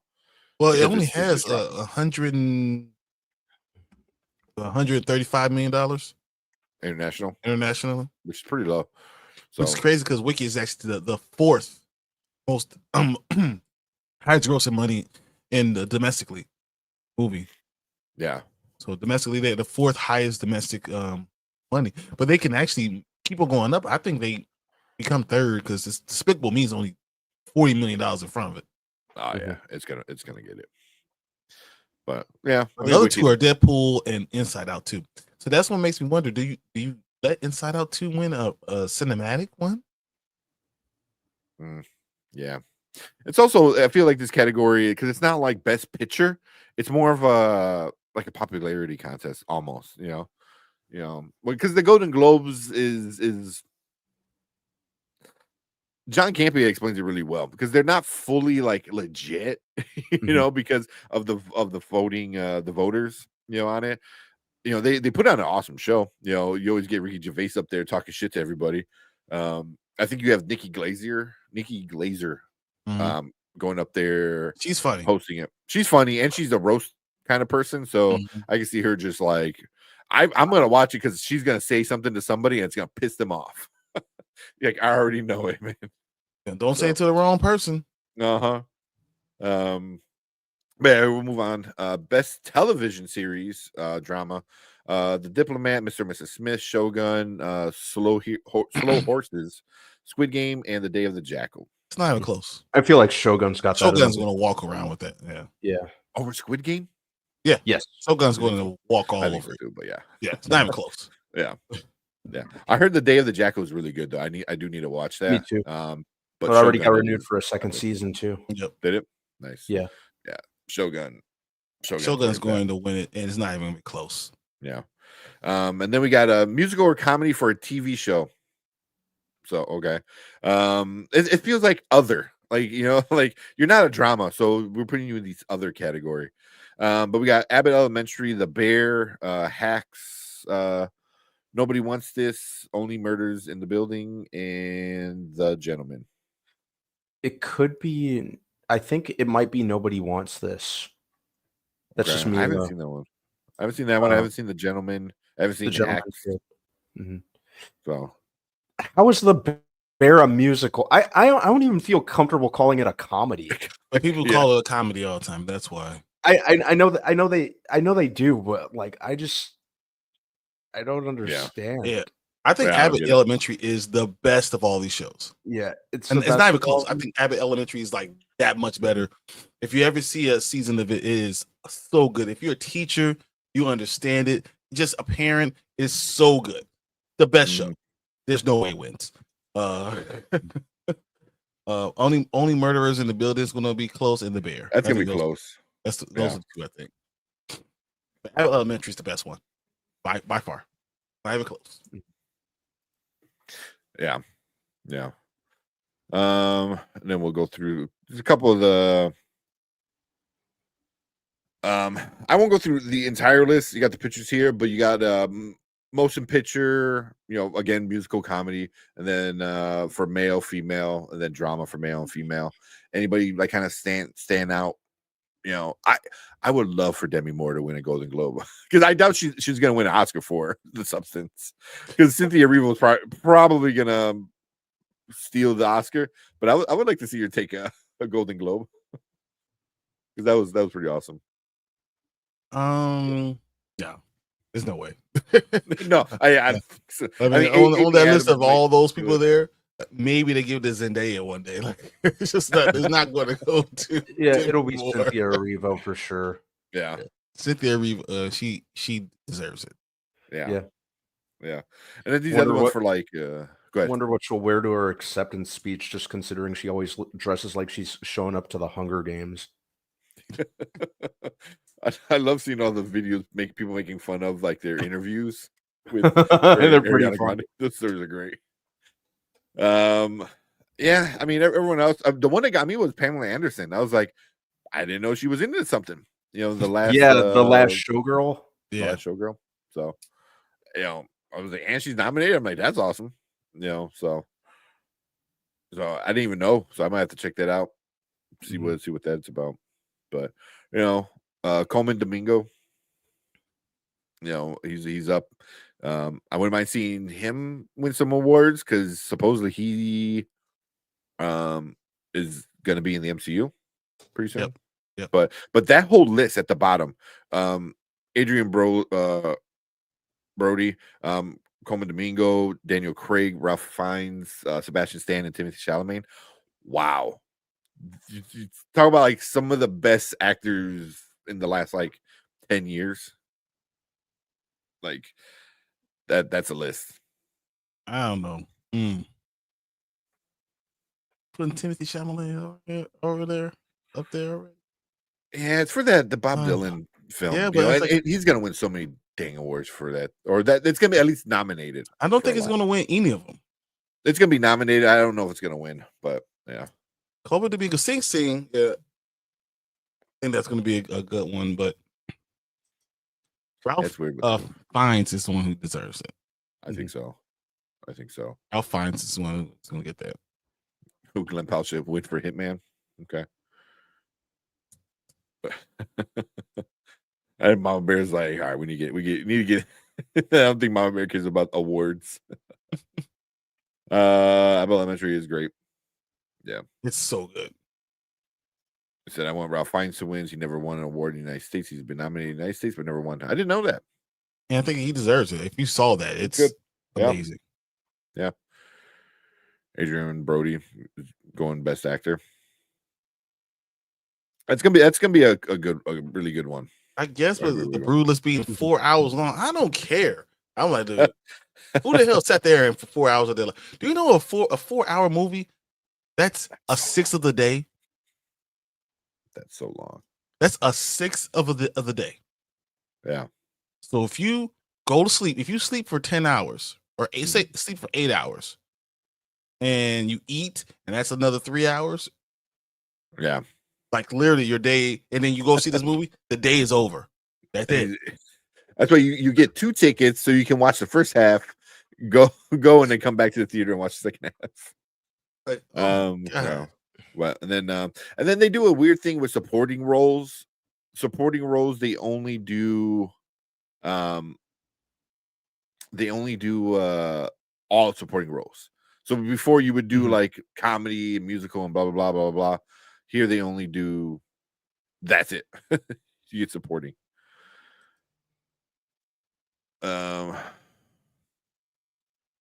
I saw Fulton Awards when I realized it was more about politics than actually merit. It's all especially Golden Globes ain't even about politics. It's about popularity. You know, because they just want to put on, which they put on a great show. They put on a fun show, you know. But Golden Globes is just like you watch it because it's going to be fucking crazy.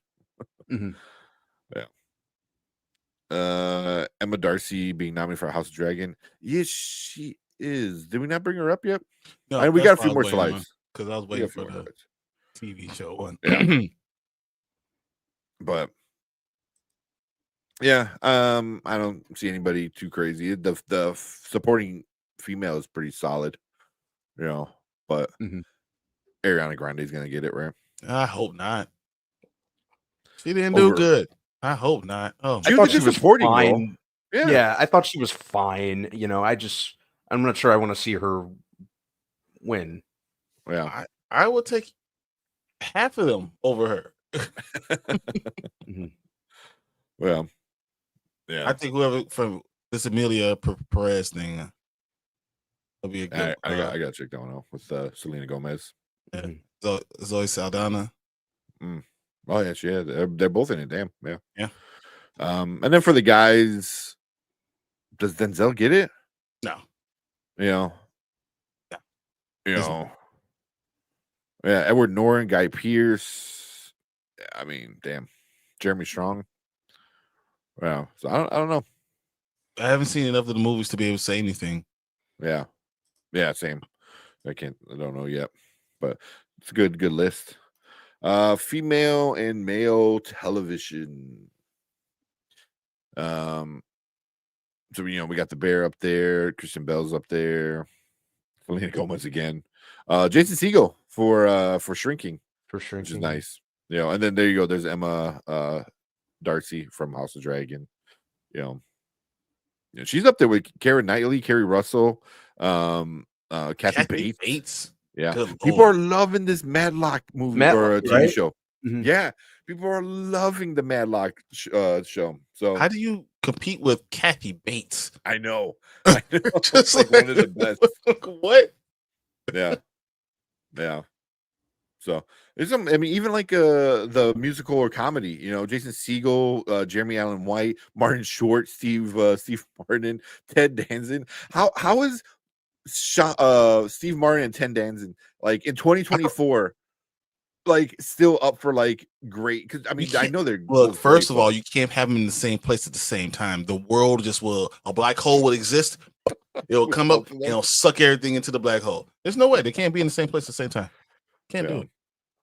Yeah, but I do like seeing Jason Segel getting some nods for his show. You know, I think Jeremy Allen Donald White's Glover. gonna win though. Yeah, he's gonna steal that one. Jeremy Allen You know, White's Donald gonna get Glover being up there too, I think is good. Mr. and Mrs. Smith was great. It was Mhm. great. But if Hiroki Sanada doesn't win, something's wrong. Yeah, there's like yeah, There's no way Hiroki Sanada doesn't win that. He has to. Yeah. exactly. You know, but look who he's next to. He's next to Jake Gyllenhaal, Gary Oldman, Eddie Redmayne, Daniel Glover, and Billy Bob Thornton. Like, And that's how good Yeah. Shogun is. yeah, they were seriously. So there's that, and then female and male for a limited television, and there's only one reason why I added both of these. I know exactly why you added that. The Penguin. The Penguin. Exactly. How do both Kristen Milioti and Colin Farrell not take this one? Exactly. I don't even know why they even have the category. They should just give it to them. It has to be them by a She landslide. might be up for a little bit more of a challenge than Colin Farrell has it in the bag, hands down. You know, but you know, her against Kate Blanchett, Jodie Foster, Kate Winslet, Naomi Watts, and Sofia Vergara. What the hell? Like, that is terrible. You know, and Sofia Vergara was really good. I wouldn't be surprised if she kind of steals it, but I love, you know, Kristen Milioti in so good. She was so good. Like, you know, in the pleasant surprise, she was the surprise of the show for me, because when it came leading up until, you know, it was all about Colin Farrell and how transformative that role was for him. And, you know, and you know, she was just going step to step with him, and, you know, almost kind of stole the show, or did kind of to an extent in her own right. So I'd be absolutely delighted if she ended up winning. I think it would be well deserved. Mm-hmm. Mm-hmm. Right, Kevin's saying, I don't know if Anna Sawai is going to win. I really don't know if she's going to win that best performance by female drama. I don't know if she wins this. Sophia Emma Vergara Darcy might be up there. Emma, the one before Emma Darcy. Oh, the one before. Was amazing. So, Keira Knightley was good too. So and people love Kathy Bates, but maybe. I mean, I know Shogun's going to win a lot of stuff. I just don't know. Shogun's going to be the one that like sweeps a lot of it. Oh yeah, it should. I mean, it's the best one. Yeah. So yeah, it's amazing. You know. Yeah, it's so good. But yeah, man. I mean, there's a bunch. He's saying he's really upset Anthony Starr didn't get nominated. That would be cool, but I don't think he'll be able to hold a candle to half of these people though. Yeah, and, you know, and then like if you look at it, like not a lot of superhero movies, you know, or superhero anything, you know, besides Deadpool and Wolverine in one category, and that's it. And The Boys, like it's a one of those things where it has its fan base, but it just, you know, the broader like award audience are not going to go and watch The Boys. You know, I mean, they like Only Murders in the Building. That's the people that are going to win that. Yeah, yeah. You know, the Sofia Vergara show. You know, that kind of violence. You know, like you know, lasering a dick off might not be the best. Yeah. Like, what do you get nominated for? Yeah, I stared at some guy's dick and it just like lasered off. But Anthony Starr is really good at being Homelander. You know, the his whole psyche of being crazy and now dealing with getting old. So trying to be like he's a dad. Yeah. So I can see Colin Farrell winning, and that will get him to do a second season of Penguin. Possibly. Again, I know he is going to be in the Batman sequel. You know, so wow. But I know he was done wearing all that makeup though. He enjoyed it, but he said once it came off, he didn't have to put it back on. Yeah, that's a lot of work. There's still people that don't know that's Colin Farrell. Like, there's still people that don't know that's him. I don't know who doesn't. I mean, you should know now, but at this point, like, read the damn credits. Yeah, it's crazy that Shogun already won 26 awards already. Yeah, for something else, right? I forgot for whatever. It's going to sweep most of these things. Most of these award shows has anything to do with TV. Shogun's going to win. Yeah, win big. Pretty much. He did more than just that. Yeah. What else did he do? Oh, he also ripped a guy in half. Yeah, that's true. That's true. Yeah. But cool. You know, yeah, that's our kind of like running down of the global Golden Globes. I don't know why I keep getting tongue tied on that. Golden Globes. I forgot when the show is, but I wouldn't mind doing a watch party now that we have some better technology to do watch parties, because I know somebody's going to get super pissed because Nikki Glazer is going to go off on somebody, and it's going to be. I cannot promise you that I'm going to sit there and watch all 4 hours of the Golden Globes. Nah, maybe just the monologue and maybe that's it. We'll see. Yeah, I'd be down. Yeah, if do a watch party for it. Yeah, we'll see. Oh, Brand is funny. But all right. Let's move on to our next topic. Before we do that, we want to say thank you to all the people watching on the replay. Hit the like button, hit that subscribe button, and leave a comment. Let us know anybody on our list of all the nominees that you want to see win, or maybe somebody who might have been snubbed.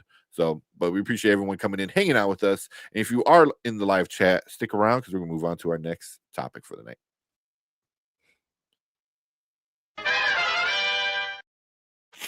All right. I always forget we have that little subscribe thing. What do you say? Brian, did you see the Simpsons football game tonight? So the football game was what they did is they played Simpsons. So Homer was like playing quarterback and he was throwing to all the players, and they all were Simpsonized. Okay. Because I know tonight's game, they said the NFL really wanted to change it, but it was too late. Because they can change it like last minute, they have like those like capability, but since they already signed a contract with the Simpsons to do the thing, they were kind of like stuck. Like they had to have those teams play. It was a decent game. I mean, plus they had to already do all the Simpsonizing of the characters, so they had to draw them and all that stuff. So yeah. So, but that stuff is kind of cool. They did it on was it Nickelodeon? I think. And Toy Story. Toy Story. They did the Toy Story last year on Disney Plus. So, yeah, that's cool. It's cool technology. But appreciate you coming in, B. I'll be watching the whole show. Nah, I don't know if I'll watch the whole show. Yeah, I'll give you my room. You can do it in there. Yeah, I'm gonna watch all of it. No, watch where we go and get some sleep. Not tonight. Nah, man. He was like, I wouldn't be attending. I was like, we can talk about it afterwards, but I'm not gonna sit here and watch it 4 hours now. Yeah. That's why I wouldn't mind watching the opening monologue. That's about it. Because let her roast a bunch of people and see who gets mad. So, all right. Tim Moana 2 total prediction 1 to 2.1 to 1.2, and that's what you were saying, Brian, right? Like 1.3, 1.2, 1.3. I think that's what we're gonna get. Yeah. Then Wicked, 600-700. So Wicked Okay. domestic 400 to 500, whatever. International box office. So Wicked's already at what, $135 million foreign. So if they It's make gonna go up. It's gonna go up. $450 million internationally, I mean, it makes it domestically. That's the wrong one. That one. I think it makes more than 700. I think it barely gets past 750. Because I can see that. if internationally, let's say it gets to 290. Mm-hmm. If it's to 290, then I'm gonna say it gets to 800. Yeah. Yeah, we'll see, because once now it gets opened up to all the markets, Mm-hmm. we'll see how well it does. Because I can see it doing well. All right. You guys want to do Dune really quick, or you want to do the Harry Potter one? I mean, I do kind of want to talk about that Harry Potter casting news. Yeah. I don't know how you guys feel, because I know we've been. Come on, man. I'm good with it. Harry Potter, come on, man, come on. It's Harry Potter. Yeah, like I like the Dune stuff, but ultimately we're not really getting a lot of views with the Dune shit because no one fucking cares about it. Because it's but it's it a is lot getting of better. it's It is getting very better. dry and it's a lot of boring stuff. Yeah. So are we jumping into this right now? Can I go first? There, we'll do a quick intro, Okay. and then we'll talk about it. Where are we at? All right, welcome to the Spoiler Kings. So we are going to talk about some more Harry Potter news. We got some possible casting last week, which you can check out our video. I'll put it up here above my head. It should be coming up, by the time this video comes out. But we got even more possible casting of the show. So Mark Strong as Dumbledore, Sharon Horgan, I think, Horgan, as Minerva McGonagall, and then Brett Goldstein, which is really interesting for Hagrid. Yeah. So those are this rumors. Nothing's confirmed yet. I hate that. You hate what? Mark Strong as Albus Dumbledore. I love that one. I like it. I absolutely hate it. I love that one. I think it would be interesting to see him play against I will throw up. Give me Mark Rylance. There's no way I want Mark. Come on, man. Mark Strong as Albus. He's already in everything. Why are you just trying to put him in this shit too? Why the fuck are we doing this? He's not even the same person. Like that's not what he is. He's a villain. You don't need to be Albus Dumbledore. That's not what he is. But he's also an actor. So he's a good actor. All of them are actors. They're all actors. you want him to be pigeonholed in one genre, one type of role? I want Albus Dumbledore to be the Albus Dumbledore I read in my book, and that is not Mark Strong. Who's to say he can't? Oh my god! What? You know what? I don't hate it. You know what? Let's throw Robert Downey Jr. as everybody too. Let's just do that. All right. We don't need one person to do all the roles in the world. Let's just go. Whatever. Well, unlike Downey, he's not getting recycled as another character in an act of desperation. No, Mark Strong is literally just in every damn show. Every show you want to do, Mark Strong is in it. F that. I mean, he's having his moment for sure, but this is nuts. But he's a good actor. I can't deny he's a good actor. I think he'll be an interesting Dumbledore. It would be interesting just to kind of see him play against type. I'm very curious about it if he ends up playing the role.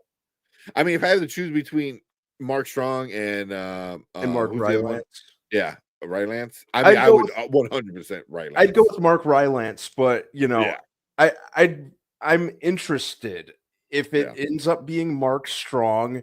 I'd be interested to see his take and to see him kind of play against type, because we know him as the imposing villain. He's really good at playing villains, but I'd like to see. I'd be interested in seeing him play against type, and the dude's a great actor. So Yeah. And Hey, he wasn't a villain in the Kingsman. He was the good guy. Mhm. But I mean, Yeah. ultimately, these three, like these names being tossed in there, it just Mhm. shows like there's people that want to be in this movie. Yeah, You know what I mean? I'm Or a series, TV series. yeah, I'm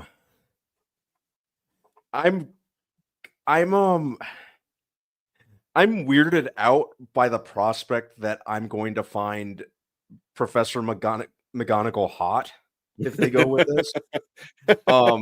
Fun fact, absolutely love Sharon Horgan. I have a big crush on her. Fun fact. A hot older chick, Irish accent. I'm all for it.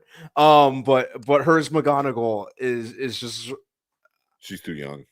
I don't want to find McGonagall hot. But You get yeah, turned on when she yells at you. yeah, that just won't sit right with me. Because they're saying, did you hear who they're saying they're also they've also spoken to if Sharon Horgan doesn't work out? Who? Rachel Weisz. Oh, I did hear that. Oh no, really?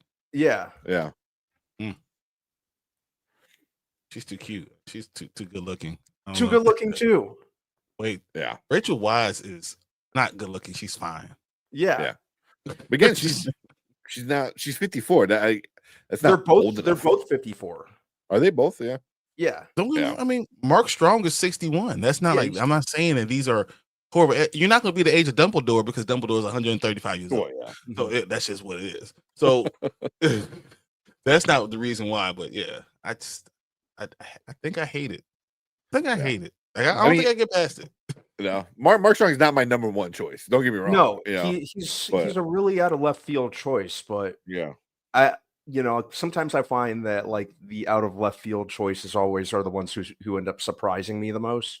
So even though he wouldn't be my first choice at all, I'd be interested. I'm trying to picture him with the long The hair long and hair the and the beard beard. and stuff like that. He doesn't look old enough. It's not that he's not old because he is. He's 61 years old. He doesn't look it.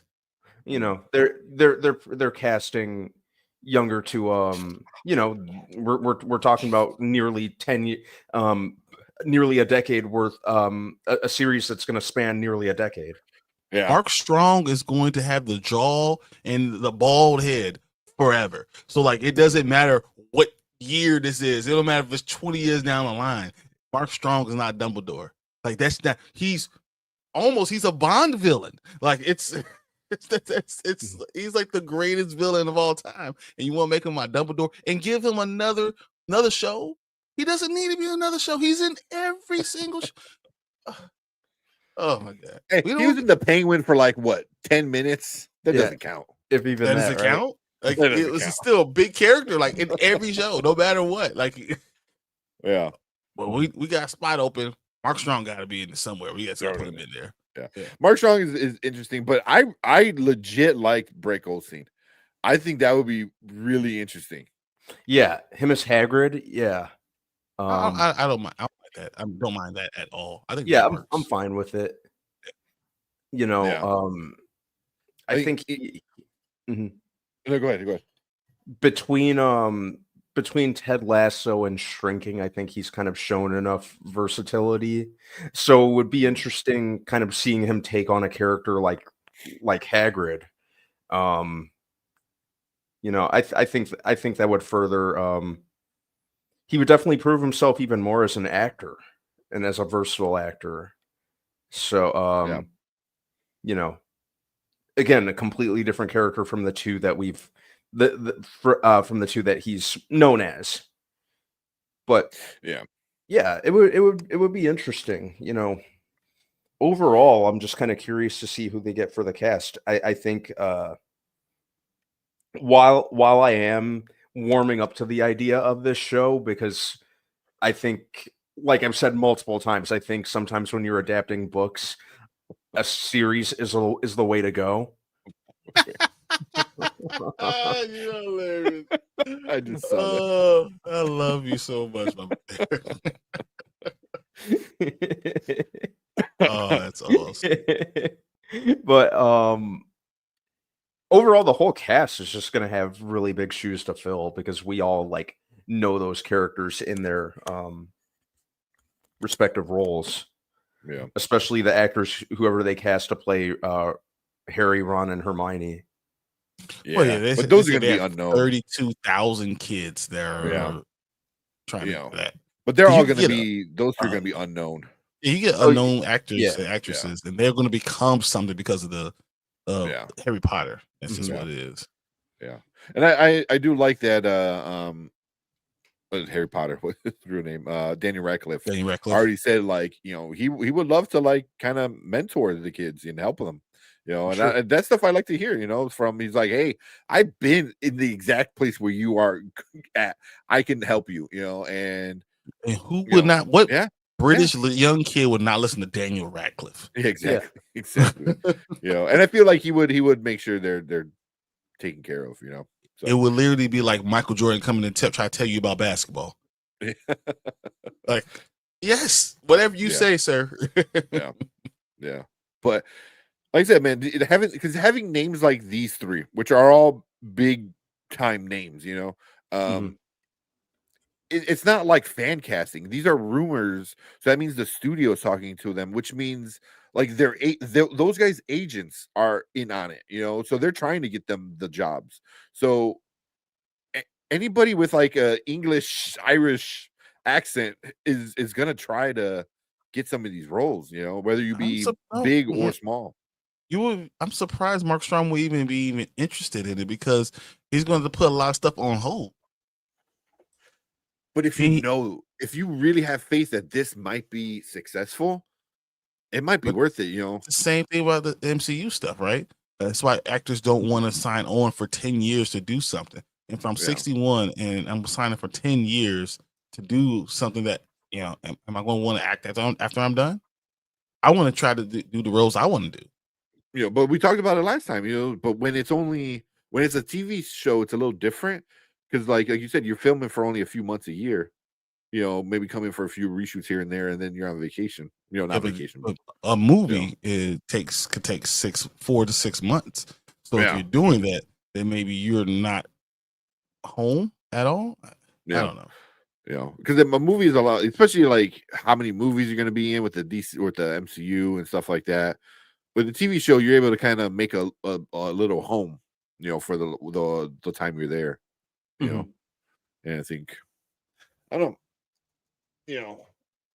I think these people know, man, these actors, they know that there's a good chance that this show could be something big, like big, if not just as big as the movie.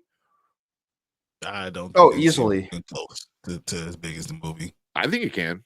As big as the movie? Yeah. Yeah. Because the movie new audience. is the first one.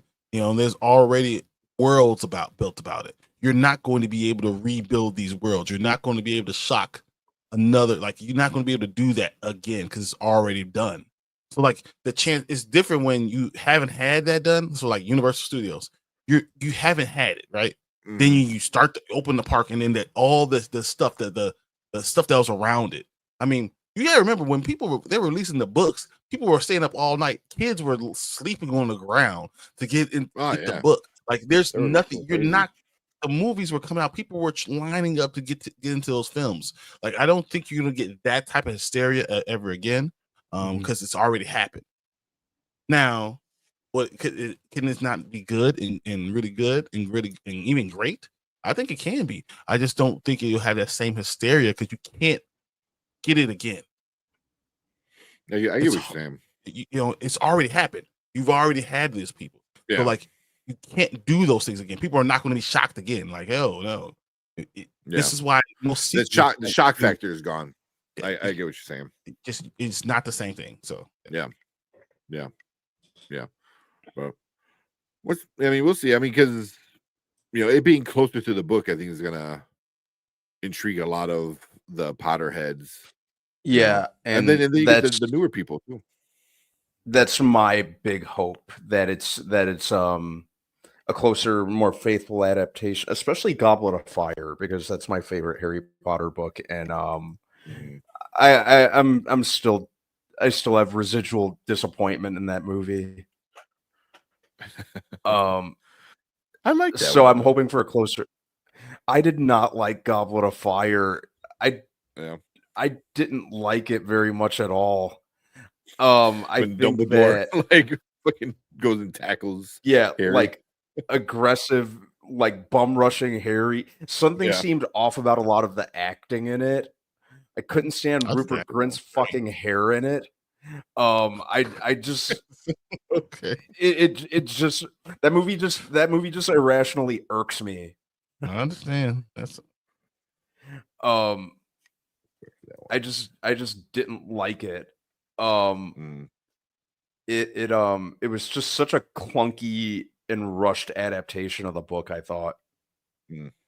I think by the time it got to Goblet of Fire, that it was no longer have to go. They've created something. So 1, 2, even 3, they're following the books because they haven't created the following. By that time, it was the biggest movie that was going to come out that year. They now have their own story that they're going to be able to follow. So that's why it's going. And they're going to start changing it and making sure that we're going to do things this way. Why? Because we can. Yeah. Let's see. Let's get to some of the comments. What you guys are saying in chat. Kevin Day said HBO, Warner Brothers moneymaker when it comes to TV shows. Yeah, that's the thing too. It's from HBO, which they put the time and effort in, and then all the showrunners and producers, are big shots. Other HBO big shots too. House of Dragon, Game of Thrones, Succession. So it's like people are coming to this, man, because I think insider people are excited about it. Collector saying, I like Mark Strong. He's a good choice, but he needs to be a little older. And the actress who's playing Professor McGonagall, I can remember her name. No, the guy who's playing Hagrid. Hell no. Really, I think Brett Goldstein would be really interesting because you see that picture of him and you're like, he's the little like I don't know, like pretty boy from Ted Lasso. He's the asshole, like lovable asshole in Ted Lasso, and I think he can pull off Hagrid. I think he can pull off. It'll be interesting to check out for sure. Yeah, I mean, none of these people are my first choice. Don't get me wrong, but no, they're all very unexpected. Sharon Horgan works for me. Say what? Really? Sharon Horgan works for me. Yeah, I have no problem with that. I thought you'd be the most problem with her. She works for me too, and she works for me too, and a completely unrelated, reasons. But once again, you want them to get through all 10 years of the show, right? So you want them to be a certain age. So you need to have a certain thing, and she's going to grow into the character, and she doesn't have to look like the actress from before, but it needs to make sense in the book. And if you could do that, I think that could be fine. I'm telling you, Albus Dumbledore is the one that you have to hit, because if you do it wrong and you feel it, people could be turned off from it immediately. If you do Albus wrong. Damn. So also, because I had to look up, I'm like, it was 10 years between all the movies as well. Yeah, they came out over the span of 10 years. They came out 10 years worth of movies. Yeah, 2001 to 2011. So it was mostly like every year, like they will drop. Wow. And they're probably gonna have to, crank these seasons out, once a year, before the kids age out too much out of the role. Yeah. Yeah. Once a year is good. You can stay on track. Let's see. Yeah, he's not even the right age for Dumbledore. The same actress who was supposed to play Professor McGonagall. Yeah, same thing. Jeremy, here you go. Mama Bear said Jeremy Irons would be my preference, but Mark Strong is a solid pick. Huh? Nice. Jeremy Irons. Jeremy Irons is interesting. I hate the idea of Mark Strong because I don't see him. I just don't want him in everything. I just. But you want to talk about like a villain? Jeremy Irons is like the villain. Like he is just that voice of being a bad guy. He's older. That's the reason why you won't get him because he's too old. He's already like 76, 77 years old. He's already like 76 years old. Yeah. So that's right why you won't get him. But yeah, no, Mark Strong just I don't see it, man. I don't like it. No. That's the one I would just be like, no, maybe I'm not going to watch this this show as much as I did. Quit playing. You're going to watch this show. Well, I mean, honestly, if it will not be number one on my list, I don't need. If I feel like the cast is wrong because it's something I love, right? Mm-hmm. If it's something I love and I don't like the casting, I'm never going to be on board the way I want to be on board. And I mean, I get that. So like, it's not like I won't watch it. I just won't. It won't be number one on my list. It'll just be like, oh, okay, I watched it, whatever. I can already say that if the cast they're gonna go with is already a shit show, this isn't the cast they're going with. This is all just rumors. Because there's another actor that's probably a better fit for Dumbledore with Mark Rylance. He's got the acting chops and he's got the look and everything. A little too soft spoken. Exactly. That's the only issue. For the first 3 movies, he'll work, but that 4th movie, if he doesn't get some bass in his voice, I don't know. Get some rage. You have to something in you. Yeah. Yeah. Well, I wouldn't worry about Mark Rylance. He could tap. He's a into great that. actor. Yeah, he's a great actor. He does it, but he's always very quiet. He's not a very loud, strong person, like strong personality. And but I think as Dumbledore, you don't have to, Yeah. No, because you already attention. That's his entire personality, except for that instance in Goblet of Fire, like you mentioned, where he gets visibly angry. So I like my whole hang up with Michael Gambon is like he took a couple movies for me to like for him to gain kind of traction for me in the role, because I think I was fine with him in Prisoner of Azkaban. In Goblet of Fire, I had problems, and then kind of after that, I think like he kind of found his groove for me in Order of the Phoenix. I think the character changed in Order of the Phoenix. Dumbledore himself changed. Like he was this way, and then he started to change in Goblet of Fire, and then Order of the Phoenix, he's totally defiant. He is different, So and then, as you go further and further along, he becomes stronger and stronger and more abrasive, like more outgoing character. Like he's more not just a background character. He's more. His focus is on me. No, Harry, you're gonna come do this. No, Harry, this is what you're gonna grab my arm. We're going. Like he's more that type of character. But that's not what he was at the beginning. Yeah. Just kind of going down. So they need somebody in their 70s to be Dumbledore. That might be too old. I say 60s, like early 60s. Because you got to remember 70 when they start, which means by that end they'll be 80. You don't want anyone to pass away. Yeah. And that was the issue with the first Dumbledore. He was 71, I think, 70. When he did the first Harry Potter, and then he went to Richard Harris. So he may have even been a little bit older than that. If Richard Harris is hard. Yeah. We're talking about like a 10-year max plan. So trying to get actors with longevity makes sense. Yeah. It's somebody in their 60s. Yeah, I think that's a good number.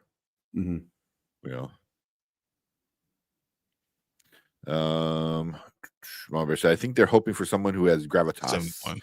And will last till the Deathly Hallows for Dumbledore. Yeah, totally. Exactly. Yeah, but that still doesn't stop. Yeah. Mark Rylance is not old. He just looks older than Mark Strong. Mark Strong doesn't look his age. That's the thing. Mark Rylance is only 3 years older.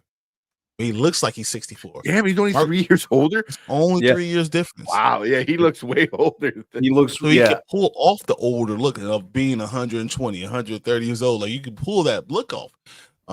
Mark Strong, if you told him if you told me he was 50, I'd be like, yeah, he's 50. Mm-hmm. Yeah, 100%. I believe it's 50. Yeah, that's wild. Yeah,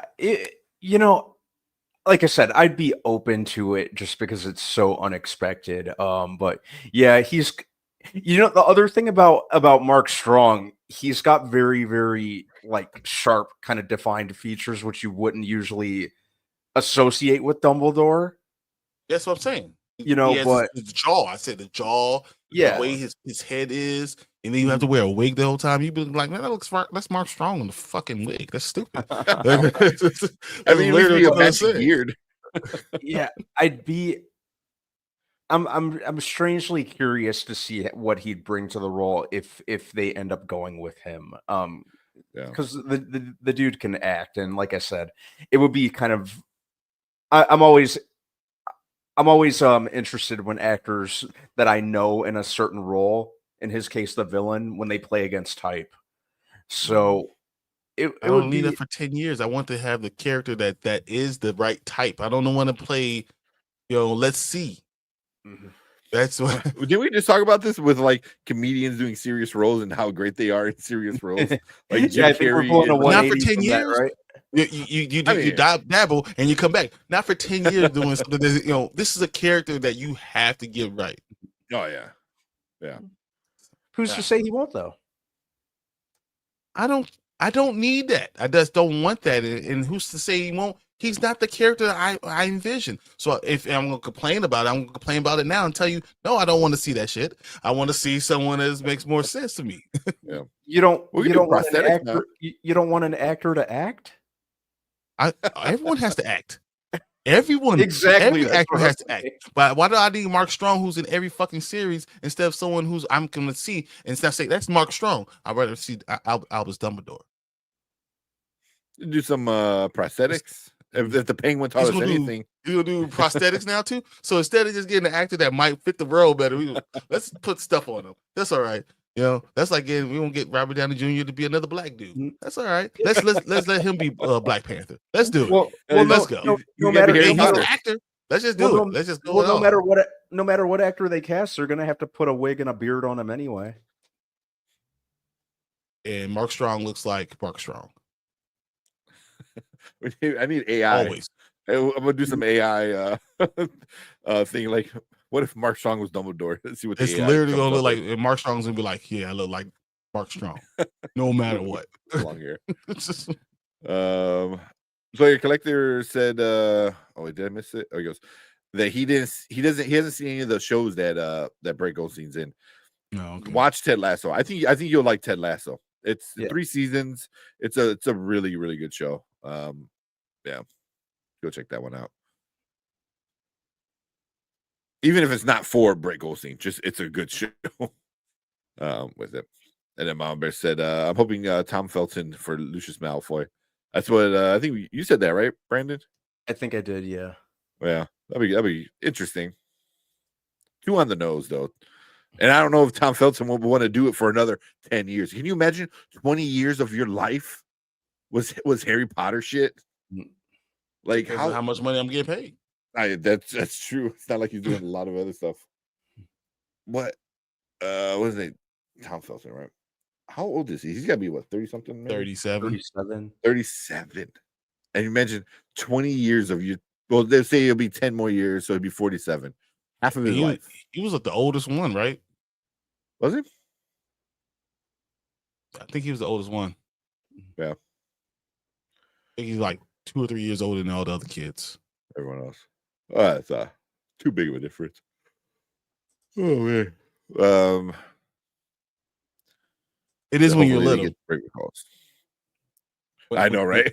When you're little, 2 years is a big. 2 years is big.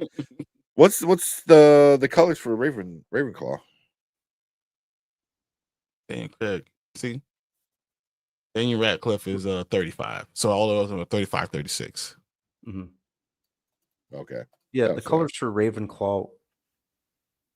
Oh, like a bluish, right? Yeah. Is it bluish? So It's on like the blue and movie, they did bronze. purple, Or right? something. It's like blue and gold or something like that. And blue and not gold, like brown is gold, bronze. Yeah. So that's what I said. Bronze. Blue and bronze, But- yeah. Blue and bronze. Brown is gold. What's it? I got my Hufflepuff cup right here. It just happened to be I think sitting I here. I don't know. You can kind of see it on my computer back there. My Hufflepuff crest on my computer. Put that there. See, I might have to skip around a little bit. The Goblet of Fire. No one told the director that they were supposed to cut the kid's hair. That's why everyone was shaggy. They didn't have It a was very, barber it was on. Oh, really? product of its time too, very very mid 2000s. Yeah. No, Yeah. I think they didn't have a barber on set or something like that. Mhm. That's why everyone's hair is longer. All the kids. Yeah. Oh, yeah. I never noticed Yeah. that. Pretty much everyone. Yeah, everyone had the long shaggy hair going. Yeah. Oh. He's towards the end of the Deathly Hallows. No, he probably brought something up we might have missed. Yeah, the thing I want to say is better not take like 2 or 3 year breaks per season. That they can't. No, this has to be year after year after year. Yeah. Yeah. The only reason would be like the kids need to grow up a little bit. That would be the only acceptable reason. But even with this for the story of the books, it wouldn't even make They're sense. a Like, year you apart. wouldn't need to. Yeah, you Yeah. wouldn't need to. You know. Yeah. And trust me, if you get how old were they when they first started? Like 12? Yeah, like 10, 11 years old. Yeah, about 11. I think Dan Radcliffe was like 11. Yeah, by that third season, they're gonna start, growing up pretty quick. By the time they hit that 14, 15, 16 age, you're like, holy shit, and we're only halfway through. So, wow. Mhm. So I really don't like the actress to pick for Professor Maya. Oh yeah, I think we said that already. Oh, You you know got who she Tom is? Felton. Yeah, So, she the does a actress lot is- of she does a lot of shows. She was in the show Catastrophe, which was a pretty funny one. She's doing Bad Sisters right now on I think that's Apple TV. She was in Game Night. She does a lot of comedy, Sharon Horgan. Yeah, Game Night's probably the number one. I remember. she did voice acting too. That's Yeah. she was on Adventure Time. Adventure Time. Yeah. Disenchantment, which I love that one. Yeah. Can I see something that you might notice collectively? Yeah, it just like just hearing her talk for me is just like ugh. Oh, that's right. She was in the Unbearable Weight of Massive Talent. Massive Yes, Talent. she Yeah, was. she was Nick Cage's wife. Yep. I'm sure once you if you look her up and see her, you're like, okay, yeah. Like besides that one picture. Mm-hmm. But yeah. Yeah, I don't want to see her play McGonagall. I'm gonna be I way can too see down. it. I'm gonna I be live- way too I'm gonna be way too down bad if she plays McGonagall. I can definitely see it though. That's what.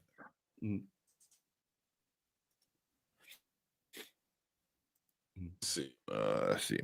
Oh yeah, but Marbury said Tom Felton has expressed interest. So that's good. I didn't know that.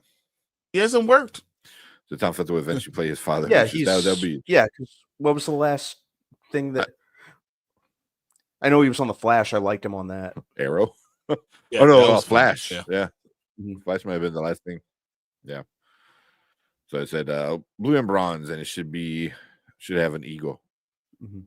Wait, Ravenclaw should have an eagle on it? I have. Really?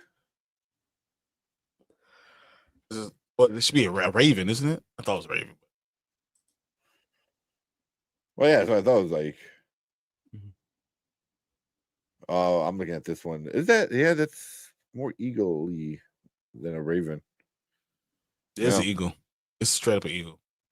Yeah. It's not a What's question. on It's the an wiki? American eagle. Ah,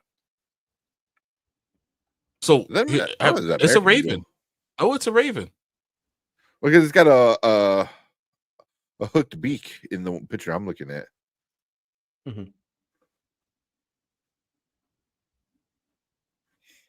It looks like eagle to me. but I'm reading stuff that say it's a raven. Looks like eagle to me. I don't know, it also might be the wings are like this, right? Yeah, like and you say you had the beak that's hooked, so like it looks like a golden. Yeah. A golden eagle is the crest in the books. Yeah. It also could be just one of those weird things, the British people do. This they call that a raven. I mean, I don't know. I was trying to think of weird shit they do. The whole jelly and jam thing. They call it. About what's her name? Rowena. The diadem. The crown. The princess crown. It had an eagle. It was an eagle. The diadem was an eagle with a like a jewel at the bottom. So that's interesting. I didn't know they changed it for the movie. Oh, okay. Because I would just assume it's Ravenclaw, so there would be a raven. But good. No, I didn't know that. All right. I'm dark arts alley all the way. Slytherin. Oh, you're Slytherin one. Yeah. I'd be like, Harry, please not Slytherin. Please not Slytherin. I think I still got my freaking wand. I'm looking at mine right over here. I'm looking at it. I gotta find a spot to put it. I don't know where to put it, but it's the one with the little IR sensor. So next time I go to Universal, I get to control all the cool shit. And I found this at the second hand. $3 freaking, man. That's one of the best things I ever found. No shit. Yeah. Yeah. So I normally have one in arm's reach, but it's literally just right out of arm's reach. One, you probably like all of them. I got 7 of them. All right. It was correct in the first 2 movies. Oh, okay. That's interesting. I gotta go back. I gotta go back and watch it. I can't wait to watch like Star Wars, Harry Potter, like with my kids. Like I just can't wait for seeing the enjoyment for the first time. My kids hate Harry Potter.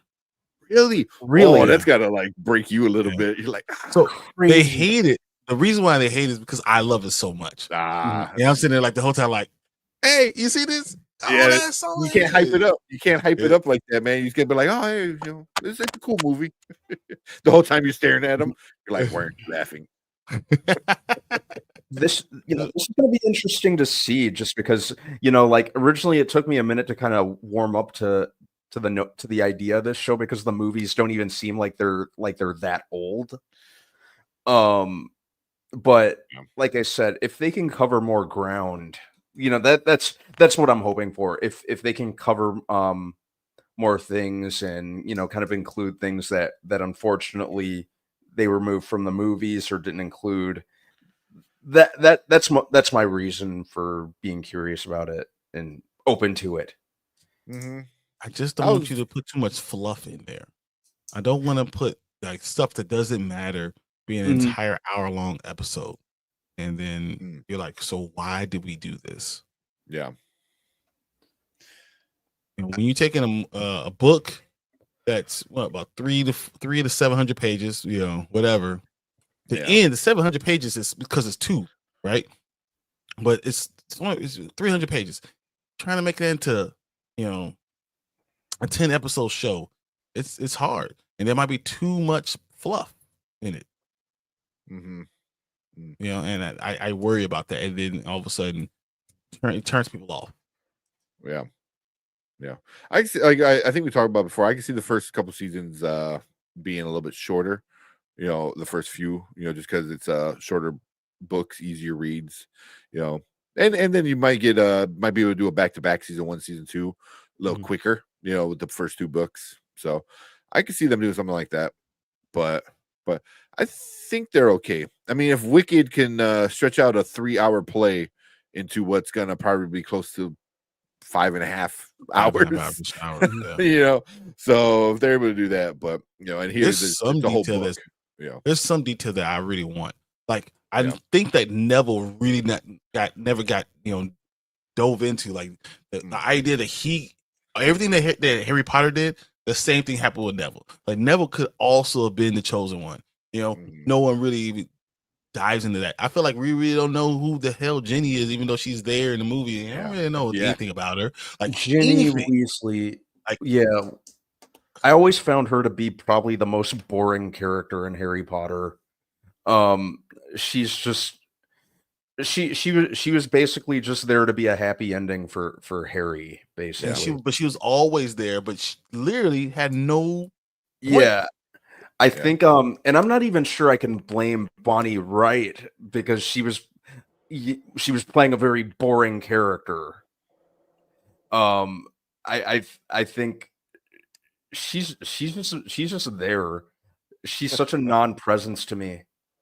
Isn't there like another brother too that they never talk about? Like, There's Bill, and there's Bill,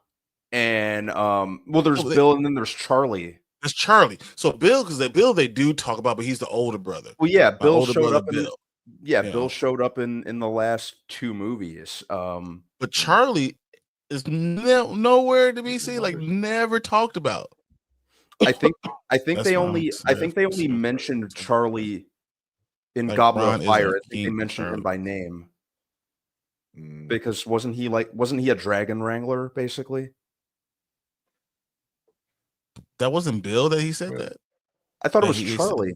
It is so Charlie is a dragon wrangler, but I don't remember them saying my brother Charlie. I feel like they said in the movie my brother Bill. I think Hagrid mentions him when he's showing Harry the dragons when the dragons are being being brought to the school for the first task in the Triwizard Tournament. But I may be wrong. Yeah, I don't remember that, man. I think you're right. No, I don't remember if they say Charlie though. There you go. Mom Bear said Charlie was supposed to be in the Goblet of Fire and in the final battle. Mhm. There you go. Yeah, I'd like to see him, be right. included. The picture that then they're in going to Egypt, they all have like the whole get up and everything. I feel like there was an extra one person there, like with all the Weasleys. I think he's there. I think he's in there. I think he's there. Mhm. Huh. He's a picture of him. I don't remember him being there. I don't know.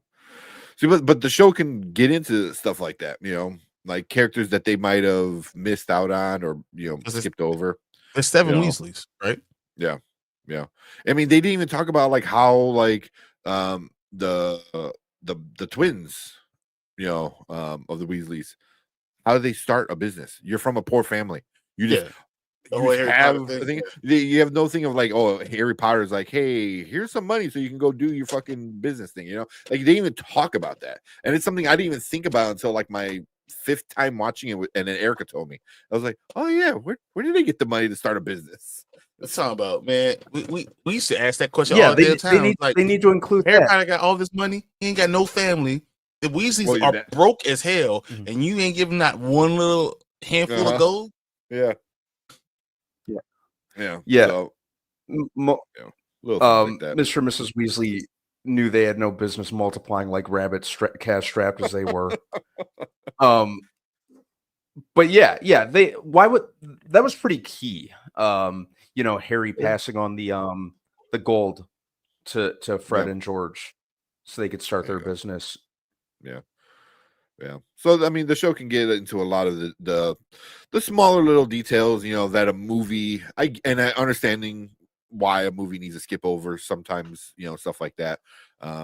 Where a show can actually, spend some time with the characters and decisions and stuff like that. So I'm interested. At first I was kind of like, why? Seemed like Brand Man, and then hearing everyone getting attached to it, with the creative people, so it and now it seems like everybody in Hollywood wants to be in this freaking show. So I think they're gonna have something cool on their hands for sure.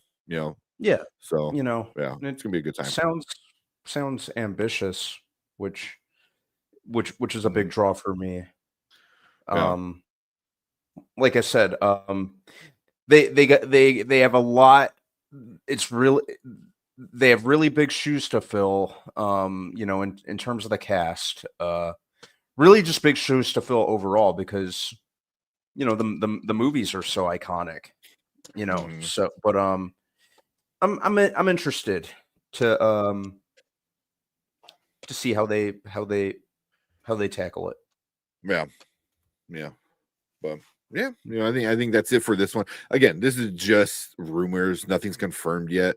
I mean, there's really nothing confirmed with any of the casting. So this is just kind of us, you know, chit-chatting about the rumors and how we all feel about, you know, different characters playing or different actors playing characters. But you know, we want to hear from you guys. So if you're watching on the replay, leave a comment. Let us know what you guys think about any of these actors playing any of these characters, or if you have any kind of fan casting that you want to see, leave a comment. Let us know what you guys think. And also hit that like button, hit that subscribe button. Come and join us live every Monday and Thursday when we talk about movies, TV, things like this, you know, that we have fun with, all the nerdy stuff. So, but we appreciate everyone coming in, hanging out with us in the live chat. And if you are still hanging out with us there, stick around because we're going to get into some of your comments. Thanks, guys. My bad. I'm sorry. I just have to reiterate. I'm so weirded out by the prospect of Professor McGonagall being hot. I can't won't move see her. past that. Or you won't see her. I mean, she'll have the black robes on. You won't be able to tell anything. Brandon's got a Hoffer teacher. Yeah, whether it's Sharon Horgan or Rachel Wise, I'm just Rachel Wise. Yeah. No, see, I'll this say just Rachel feels Wise. wrong. I might be a Rachel little Wise. bit distracted. Yeah. Yeah. Yeah. They both do it for me, but I have a huge thing for Sharon Horgan. I don't want to find this character hot. Let's see. What you got? And, Collector said, he goes, I would be like, you're not my kids. Get out. Well, my oldest one is reading the books now, so she's really starting to get into the books. She's gonna get into it. That's good. That's good. And he said, yeah, Harry didn't need the winnings from the Triwizard Tournament, so he Fred and George because the world would need laughs. He laughs. Yeah. Yeah. They didn't even talk about that. They have to include that. Yeah. You know, that was I know Goblet of Fire was a huge book and adapting it was a pretty hefty task, but that was something to leave in. What? Yeah. So, and one of the twins ended up working for the Ministry. No, Percy ends up working for the Ministry of Magic. Percy's is the other brother. Yeah. The one that they don't talk about. The sycophant. He's the one that works for Fudge, and then I think he was told to, like, mess with Harry. Like, he was supposed to mess with Harry. And then he has a redemption arc like later, but like, yeah, they basically cut all that out of the movie. You know, people don't even know who Percy is. Oh, there you go. Yeah, that was Percy. Third born and Black Sheep. There you go. As you go, Adam Driver as Snape. That's the big one. That's the big one. That's what we need to do. Send some of our American actors over to play English roles. They'll How never you like it? They will never do it. Yeah. Mental note. We know what Mom is going to be for Halloween. Practicing the Irish. Yeah, I think we're supposed to be way more distracting. Yeah, I would be a little distracted. Yeah, either or. Oh man. Shit. 15 minutes. You guys want to call it a night, or you want to talk about the Dune? You gotta talk about Dune. We can talk about Dune. Yeah, we can keep it short. No, then I don't have to edit it that much. Our Dune talks have been fairly short anyway. I think our longest one has been like 17 minutes. Like legit. So that was the last one. All right, let's talk about this one real quick. All right, welcome to the Spoiler Kings. My name is Stan Kramer with Brandman Brandon, Brian the Grizzly, and we're going to discuss and review Dune Prophecy episode 4. So we're almost done with the show so far, which is wild. But we'll start with Brandman. What you think about this episode? Last week I know I said I don't really like this show, but this episode I kind of did like. Plus, it was interesting to see them kind of move forward with the story without having to resort to a sex scene. I really like Travis Fimmel on this show. I think he's like one of my positives. Like the dude's just really good at playing like unhinged zealots, basically. So, that was kind of a shining point of this episode. And Emily Watson, she especially kind of stood out on this episode in particular for me. And it kind of had me definitely had me a lot more invested in terms of kind of seeing what happens next. I think that I liked the scene with the with the women drawing. I thought that was pretty cool. That was so well acted. Yeah. That was really well executed. That was awesome. Yeah. And I think even though a lot of this show is build up, I think the build up in particular to this on this episode kind of had me more invested and curious to see kind of how things are going to pan out. So I like this episode a little bit more than the last few of them. It actually did more for me, much to my surprise. Yeah. Okay. Well, you, Brian, what do you think about the episode? It's my second favorite episode so far. Which is not saying anything because number 1 and 2 were not good. So I like 3 more than like this one. I thought this one was still pretty good. It was the story was really good, but it was so dry and very dark still. So still hard, but I knew what was happening, and I was interested in the idea of what was going with Tula and Lila. So I was really waiting to get to that point. It was obvious what was going to happen this episode. That's the whole thing I was thinking about episode 3. Lila's going to wake back up, and she's now going to be the one twice born, right? So that's what I was waiting on. And while that was happening, you see all these things in between. You start seeing, all the rest of the sisters, going crazy, and they're all having the same dream, and all the self-harm that everyone's thinking about. All those things all happening was interesting. But I didn't find the Harkonnen part cool, that interesting. I just thought that was just like whatever. I knew they had to do it, but it's just like it was a little bit boring for me. That's probably why I put it as my second favorite episode so far. Okay. So like all the stuff you like, I like as well. Like the whole Lila and Tula stuff, that was really cool. But I like the Harkonnen stuff. Like her coming in and being their Truesayer. I'm like, oh, you get the head honcho, and she's obviously doing it not to help out the family because she doesn't give a shit about the family. She's doing it to get in good terms with the Emperor again. But she's just constantly using her family to do the shit she wants to do. So when her uncle calls her out on it, like she's like, no, that's not true. It's like it was true for like your brother. It was true for everything. Like, what are you talking about? So her mama called it out. You're a user. That's all you're you a are. user. And did it with her sister, did it with her brother, like doing it with the new head of the family. I forgot what his name was. Her nephew or whatever. Nephew. Cousin. Yeah, it would be like also, I thought that was her dad. I thought it was her dad, but it winds up being her uncle. Yeah, that's her uncle. But yeah, I thought that was like really interesting. And then it just shows like how really evil she is, man. Like, Mhm. like she doesn't even need to use the voice to kill you. She's gonna do it the old school way and kind of allow you to die, Yeah. which is like murder, kind of. I don't know. It was Well, I mean, interesting. the stuff that they had history between them. Oh yeah, So I mean, I was surprised that she, saved his life.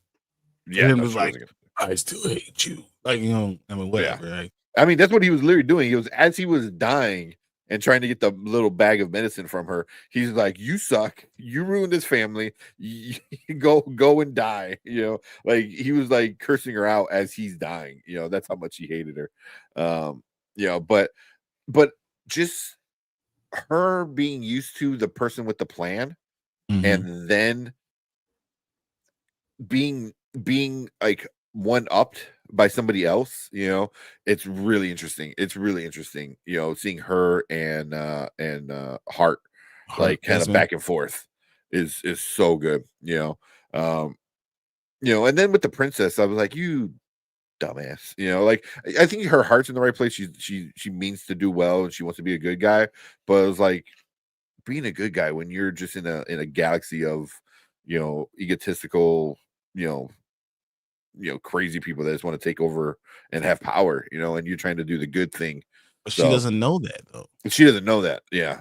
So it's cool, but for me, the ending was cool. I forgot somebody in our chat is saying like the ending was really cool. I enjoyed the ending, but everything going on at the school was where it was at. Them seeing the worm, and then seeing the dots, the blue, the blue eyes, like as soon as I saw that, I think I hit replay like 4 or 5 times because I want to see if I can hear what he was saying, and you really can't.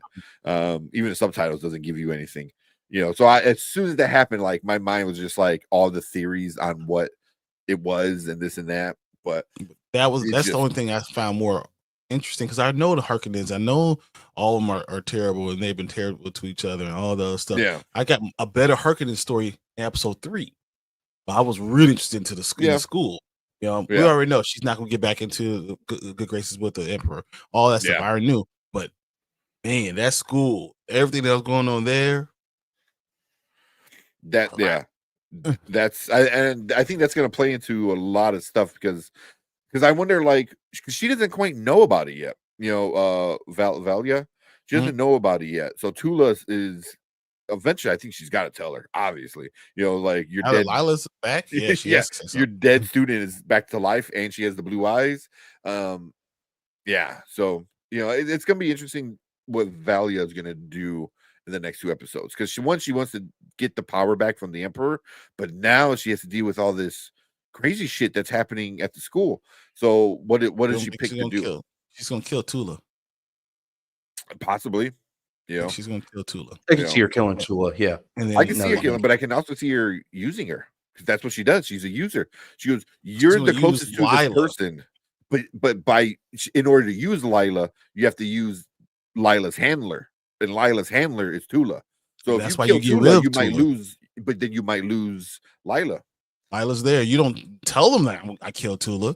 You can say that Tula killed herself. She pushes her to herself. I think she's gonna find out that Lila has a lot of powers, and I think Lila might be the starting point of where a lot of the Bene Gesserit like get a bigger power that we see, in the Dune movies, and I think it starts with Lila, so definitely it's gonna be interesting what because I can see her killing her. Don't get me wrong, she is very capable of doing it, but also I think she might see it as a like, I'll do what I say or I'm gonna kill you kind of thing.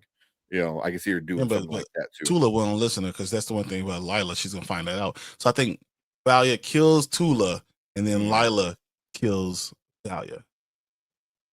Ooh, that'd be interesting. There's a lot of death going around. A lot of these women are seeing death, killing themselves, killing each other. Like it's getting wild. So I enjoyed the episode. I did want to get into some theories because there's only 2 episodes left, and it just sucks that there's 2 episodes left, and now we're getting into the theories. Like, this should have happened 3 episodes ago. Yeah, and I think that's kind of So my annoying. hang up with the show. You know, it's just a little too much build up, and at this point in time, you know, it's kind of time for some payoff. Yeah, yeah. I mean, we're Is getting it that at from the the same end. person who just said he liked Andor yesterday? Yeah. Whatever. Don't you whatever me. I liked Andor.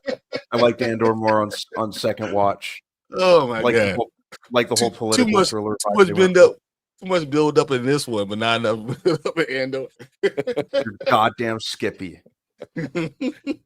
All right, so I got two theories I want to hear from you guys about it. One we're already kind of talking about with Lila. With her taking in so much spice, is she going to affect all the sisters, or even what's going on right now with all what the sisters are seeing and doing? Is that from Lila? You know, like what? So like that's my thing for you guys, because that's what I'm thinking is she has all this spice in her, enough to turn her eyes blue, right? Which means you got a lot, and she got a lot very quick.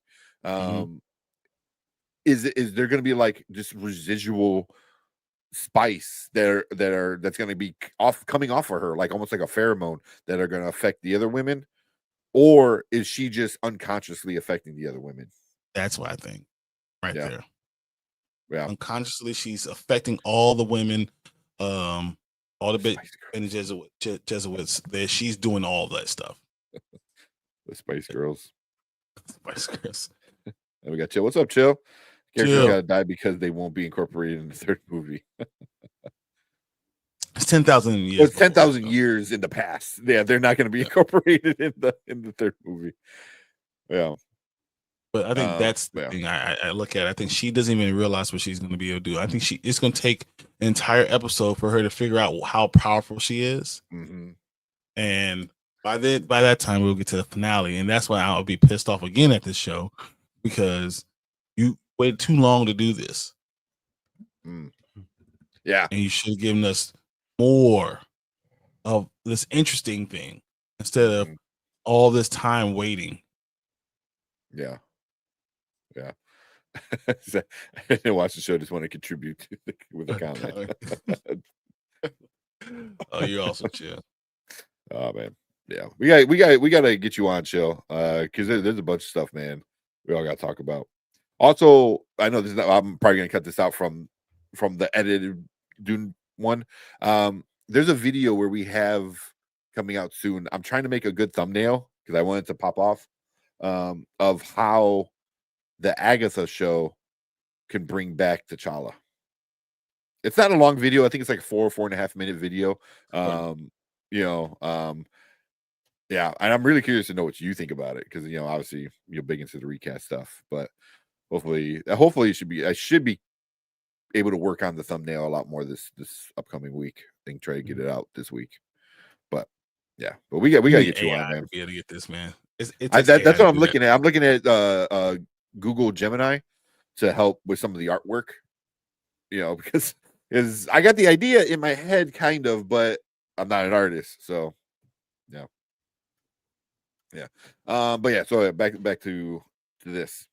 I like that idea. I can see that happening with Lila, with her kind of taking off and figuring out, and then just kind of going off on everybody. Or this was also a thought I was having was, does Valia borrow Heart to use Heart to control or kill Lila? Remember, the voice doesn't affect him. A lot of the tricks don't affect him. Mm-hmm. So can she use him like, you need to kill her? Does she find a way to have them two meet and he's like, you're too strong. You're a threat. I need to kill you. I think the problem is with all the spice in her, he wouldn't be able to. He wouldn't be able to. Yeah. Because I'm curious to know. I'm curious to know how far his powers go. Because he was like, didn't he say something? He's like touched by a god or something like that, or he has the powers of a god because He of went the through worm. the worm. Yeah, But but it looked like he saw the blue eyes too, which brings me to my next theory of the blue eyes. So who do you guys think has the blue eyes? What's the blue eyes represent? Is it a person? Is it a thing? Is it just like what does what do you think? Yeah, I'll let you go first. Brandon? I'd say it's more probably a thing or a group. That's what I I'm have. thinking. Okay, I have like a super wild fucking theory. Mhm. You got anything? If you Brian? think it's going through time, I don't know if I think it's going through time, but I do believe it's something like, I mean, like the chosen one being able to see it through. I think that's what people are going to be. Think about the chosen one being able to see past, present, and all the stuff at the same time. Or they use it as the God entity. Overall, I thought of that. So I don't know. So what is your overall? What's your thing? You think? As soon as I saw the blue eyes and it was like in the worm, I thought it was going through time. It's super out there, super wild. It could set up more movies after the third one. That's the only thing I was thinking about too, was like, how can we continue shit and tie it all together? Because it could be Leto the second, which is Paul Atreides' son, who becomes the God Emperor, and he's so fucking powerful. And I wouldn't be surprised if they do it just because of the nerds of it, because this show is for the nerds 100%, because then like you can tie in like he knows things need to happen in the past so he can have the power in the future, so he sets things in motion, kind of thing. That's like the crazy fan theory in me, that what I would like to see, because if we find out like, oh, it's this giant worm person is talking to me, then that's Leto the second, so most likely it's probably Lila though. But I just think it's probably Lila, and she's fucking with them, and then that's what they see because they see the blue eyes. That's the more realistic. Or you could say it's like because she went and saw her ancestors. Maybe it's her, the start of her people that have been looking over her family over all these years. That's why they've always been the leader. They always understood, which still would be in for Lila, basically. Still, yeah. So, yeah. I mean, it's just it's cool that we can go to things, but seeing those eyes were pretty awesome. Yeah, because I was like, ooh, like that was before we knew Lila, because we got it in the beginning of the episode, and then at the end of the episode, we got Lila getting all the stuff. Plus, finding out that the Codex is like AI. So it was like, and now Hart is on like a mission to kill anybody who's using the AI kind of stuff. So, so yeah, it's good. I'm interested more in it now. So I think Lila also kills Hart. So that's going to be the battle. That's going to be the final battle, and winner takes all. And I think she's way more powerful than him. I don't think she knows how powerful she is. And I think that's what's going to let her know how powerful she truly is. Yeah. All of a sudden it occurs to her, oh my God, I'm this powerful because I could do all these things. Yeah. Yeah. At this point in time, I could kind of see what, how that's basically them bringing the character full circle. I could see that. Yeah. I could see that happening. Tula puts her body in front of whatever, a Hart trying to attack Lila, and then Lila sees that, and that her pain of seeing Tula die is what drives her to kill Hart. Like she destroys him. Just rips him apart. Yeah. That'd be cool. That'd be cool. Yeah. I don't know. I mean, the show is kind of making up for the slow beginning. That we're getting some interesting, cool stuff. It's too bad you lost all those people. I know. I gotta look at the numbers for the viewership, because I'm not too sure how that all is going with the show so far. But I mean, I know a lot of people aren't talking about it. No one's really making a lot of videos. It's not popping off in like the pop culture kind of talks and stuff like that. So so it's definitely made for the fans, which is fine. It's a little bit of a niche thing for the super fans. Yeah, and I think the demographic. I think in order to really get into the show, I think you need to be a really big Dune fan. Yeah. But it seems like it almost kind of seems like it's not making. And this isn't a discredit to the show itself, but it doesn't seem like it's making as big a splash as one would have initially hoped. Yeah, the movies are awesome. Yeah, the show, like I said, it's kind of not quite getting the traction that I hoped it would. But although I did like this newest episode, so yeah, maybe we'll see. I mean, by the end, of the season, maybe more people start talking about it.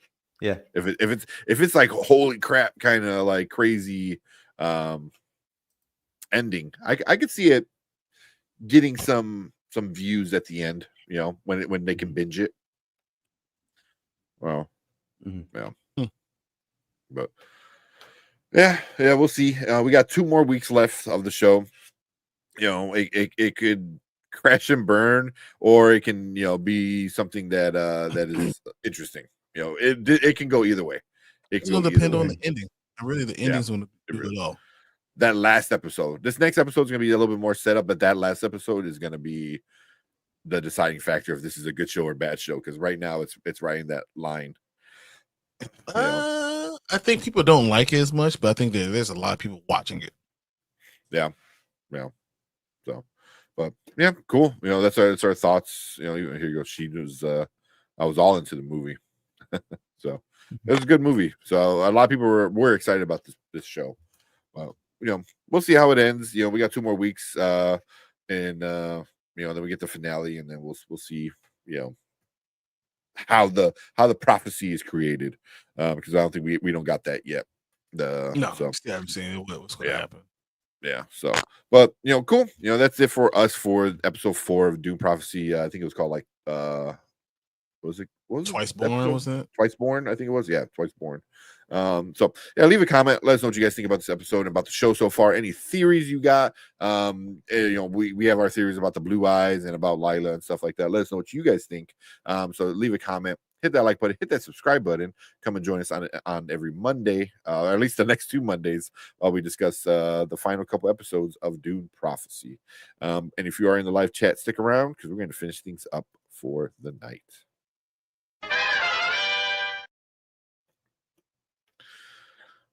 So my theory, everyone dies. Yes, and in 10,000 years, I believe everyone dies. Pretty much. But I do think a lot of people are going to die by the end of this 100%. show. Mm-hmm. It's going to sound prophetic now that Teal said it. Yeah, he's like, I told you, I called it. Yeah, because I still think there's still a lot of people in the Bene Gesserit that want to follow the right way of doing things, the way they were doing it before. Because even the way they were doing it before was like a facade. You know what I mean? Like they think they're doing the right thing. So there's some of the people that are like, oh no, we're actually helping all the families. And then there's the secret real reason was like, oh no, we're going to control the universe. So I think they're going to more learn, because by the time the movies come out, they all are on the same page of like, oh, we're controlling the universe. So, I think all the goody two shoes are gonna probably die out pretty soon. Mom Bear is good. There's that Blue Eyes comes from Blue Eyes White Dragon, the secret Yu-Gi-Oh crossover. There we go. That's funny. They just pull out the big arm, the arm battle thing. Pull out. We do got a guy named Hart. So Heart of the Cards. Mm-hmm. So. Oh man, but cool. That's all I got. Yeah, it's been 3 hours. We're good. Yep. Went on some rants, had some fun time. But yeah, we'll be back Thursday. Are you guys? When does Sonic come out? Is that next week? That's next week. Next Yeah. week, right? Yeah. Dang it! I was hoping to go see Sonic. Yeah, I really want to see it. Oh, it's Craven this weekend? Yeah. If it's this weekend, I mean, you got to find it in the movie theater. But yeah, I know, right? Yeah, that sounds not fun. Yes, the Heart Foundation. I'm surprised it hasn't been pushed back again. and no, just cut it out. I told you, 25% of the theaters. That's all. Yeah. And then she doesn't want us to go to sleep because let's talk about Black Panther. Don't let. Hey, I could always talk about Black Panther some more. I'm not jumping down that rabbit hole tonight. Yeah. You know, just get me started. Wind me up and let's go. Are you guys gonna read my message? Oh yeah, sorry. See, I know you said something about. I know that Robert Baratheon dude, the actor, the same actor. Where's the other one? There you go. It said Zack Attack Reviews is supposed to be on their Huck's Pop Culture. Mike and Tanya loves movies. Oh, okay, yeah. Are supposed to be on my live stream. That's awesome, collective movie. Yeah, so definitely gotta do that. Yeah, that's supposed to be at my live stream. Okay, I didn't know. I know we gotta get Zach on. I know Zach was he was on Chillmonger's channel talking about Cross, like the first half of Cross sauce. Yeah, first half. Well, we need to talk about all of Cross because Cross was excellent. Chill had me dying at one point. So the second half he had Pam and Danny on, and they were talking Cross, and I forgot what somebody said something, and Danny went to go look something up, and it was like on his phone, and Chill said, "Oh man, he's got he's old man texting or something like that," or something along those lines, bro. I legit died. That was funny. It's 3 times FEED. Like yo. Oh, that was funny. Yeah, Danny probably did not appreciate it very much. I don't think he heard it. Which just makes the whole scenario even worse. That's my birthday. Oh, that's right. Yeah, for your birthday live stream. That's very cool. Yeah, it's what was that, Saturday? Sunday. Yeah. Well, I'll stop by and hang out and chat and stuff like that. So that's super cool. I'm always lurking. I'm always watching. Yeah, but having Danny on was pretty cool because Danny being a police officer, he kind of understands more real world stuff because obviously the Cross detective things is very over the top. A lot of the police stuff is over the top and stuff like that. But yeah, that was a good one. It's a good show. It's a really good show. But yeah, we gotta get Chill on. Yeah, I'm ready. Actually, anytime. Chill was liking Skeleton Crew, so they haven't come on and talk Skeleton Crew one day. You Goonies people. I like it. I want to watch it again. And I'm like, I like it even more. Yeah, I'm like, we'll see. Yeah. Now tomorrow, if it's a good episode tomorrow, then maybe we'll talk. Is it tomorrow? Oh shit, it is tomorrow. It's now, right now. It's actually out right now. No, because I think it's it comes out at 6. Oh no, the 8 it's Central 6 Pacific, which is so it's 8 our time. Yeah. Which kind of sucks. I hate that. But see, there you go, Chill. Anything but Andor. Yeah, I don't even talk about Andor either. No, I'm good. Brandman is on his own. Oh, I love it so much. I never said I love it so much. I said I've warmed up to it. It's like the greatest thing since sliced bread. That's what he said. You guys didn't hear about it. Doing the John Campea thing. John Campea thinks Andor is the best thing since the OG movies. Like the best Star Wars. Yeah, I don't know about that. Yeah, He's going a little too far with that. Like, whoa, calm down there, man. Like Brandman's the type of person that likes to go up on a roller coaster, go all the way to the top, and right before they drop you, get off. It just stalls. And you just like have to walk down. You have to walk back down. Oh, all right, get up, guys. What? Oh man. And then Mama Ray said if you say it's a child 3 times, look in the mirror. Chill. Oh man. Yeah, It's still my favorite, so you know, come on. Yeah. I got the child trading card right here. Nice. Well, that's cool. So I still got to finish episode 2 of Skeleton Crew. Yeah, because I know you watched episode 1, you made that video about episode 1, and you were like really liking it. And I thought episode 2 was even cooler. I think episode 2 is better than episode 1. Yeah. That's why I'm really excited about episode 3 to see what where it keeps going. It's only 2 after X-Men 97. Okay. X-Men 97, and then I don't know. I think we all are, man. Yeah. Only Brandman's the one that loves Andor. He's just. I didn't say I loved it. I said I liked literally said it was his favorite. He said it was his favorite Star Wars show that's ever come out. I was like, "What? Really? You sure you like it that much?" So yes, it's so good. Oh, you sit on a throne of lies, twisting my words. Oh man! All right, I appreciate you, Collector man. Appreciate you coming in, hanging out with us, man, all night too. Yeah. So have a good night, man. Obviously, we'll see you Thursday. In case you don't show up Thursday, happy birthday! But I'm hoping we'll see you on Thursday. Yeah. But yeah, we'll stop in and hang out in the live chat for that show on Sunday. Sunday. So, yeah. Yep. And we're concentrating on watching Naruto. Naruto's great. Naruto's so good. Yeah, Naruto's awesome. Never finish it. Oh, they need to redo it. They need to redo Naruto like the way they're like redoing One Piece. Well, at least Naruto Shippuden. The original Naruto, I wasn't a big fan of. Naruto Shippuden when they're like teenagers was better, to me. That was when Lucasfilm got into the melatonin business at Collector Man.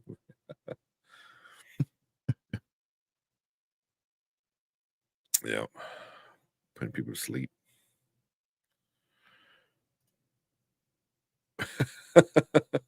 What's up, Martin? Over on man, Twitch. I love you, man. We are go to sleep. Exactly. It's about to happen. So either we get up or I'll be sleeping on stream like this. Yep. Let's get out of here. I mean, I'm gonna be up for another 2 hours, so it don't matter. Oh my god, I'm gonna make him go to sleep. That's why he can't work out, guys. Right there. Don't blame Lucas. No. Well, I got my baby monitor right here. He's knocked out. It's the other baby. Isaac is a problem. Yeah, he's been waking up like the last couple of weeks. Waking up all night, wants to eat. Okay.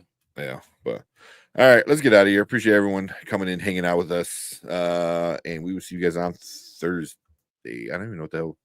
Oh, Skeleton Crew, Creature Commandos. Commandos will be out there too. So. Yeah. So sure. Yep. Yeah. So cool, man. We will see you guys on Thursday. Have a good Tuesday. Have fun. Have fun going to work. Yay, work. Exactly. See you guys. I wish. Later. Don't forget to like and subscribe. We out here.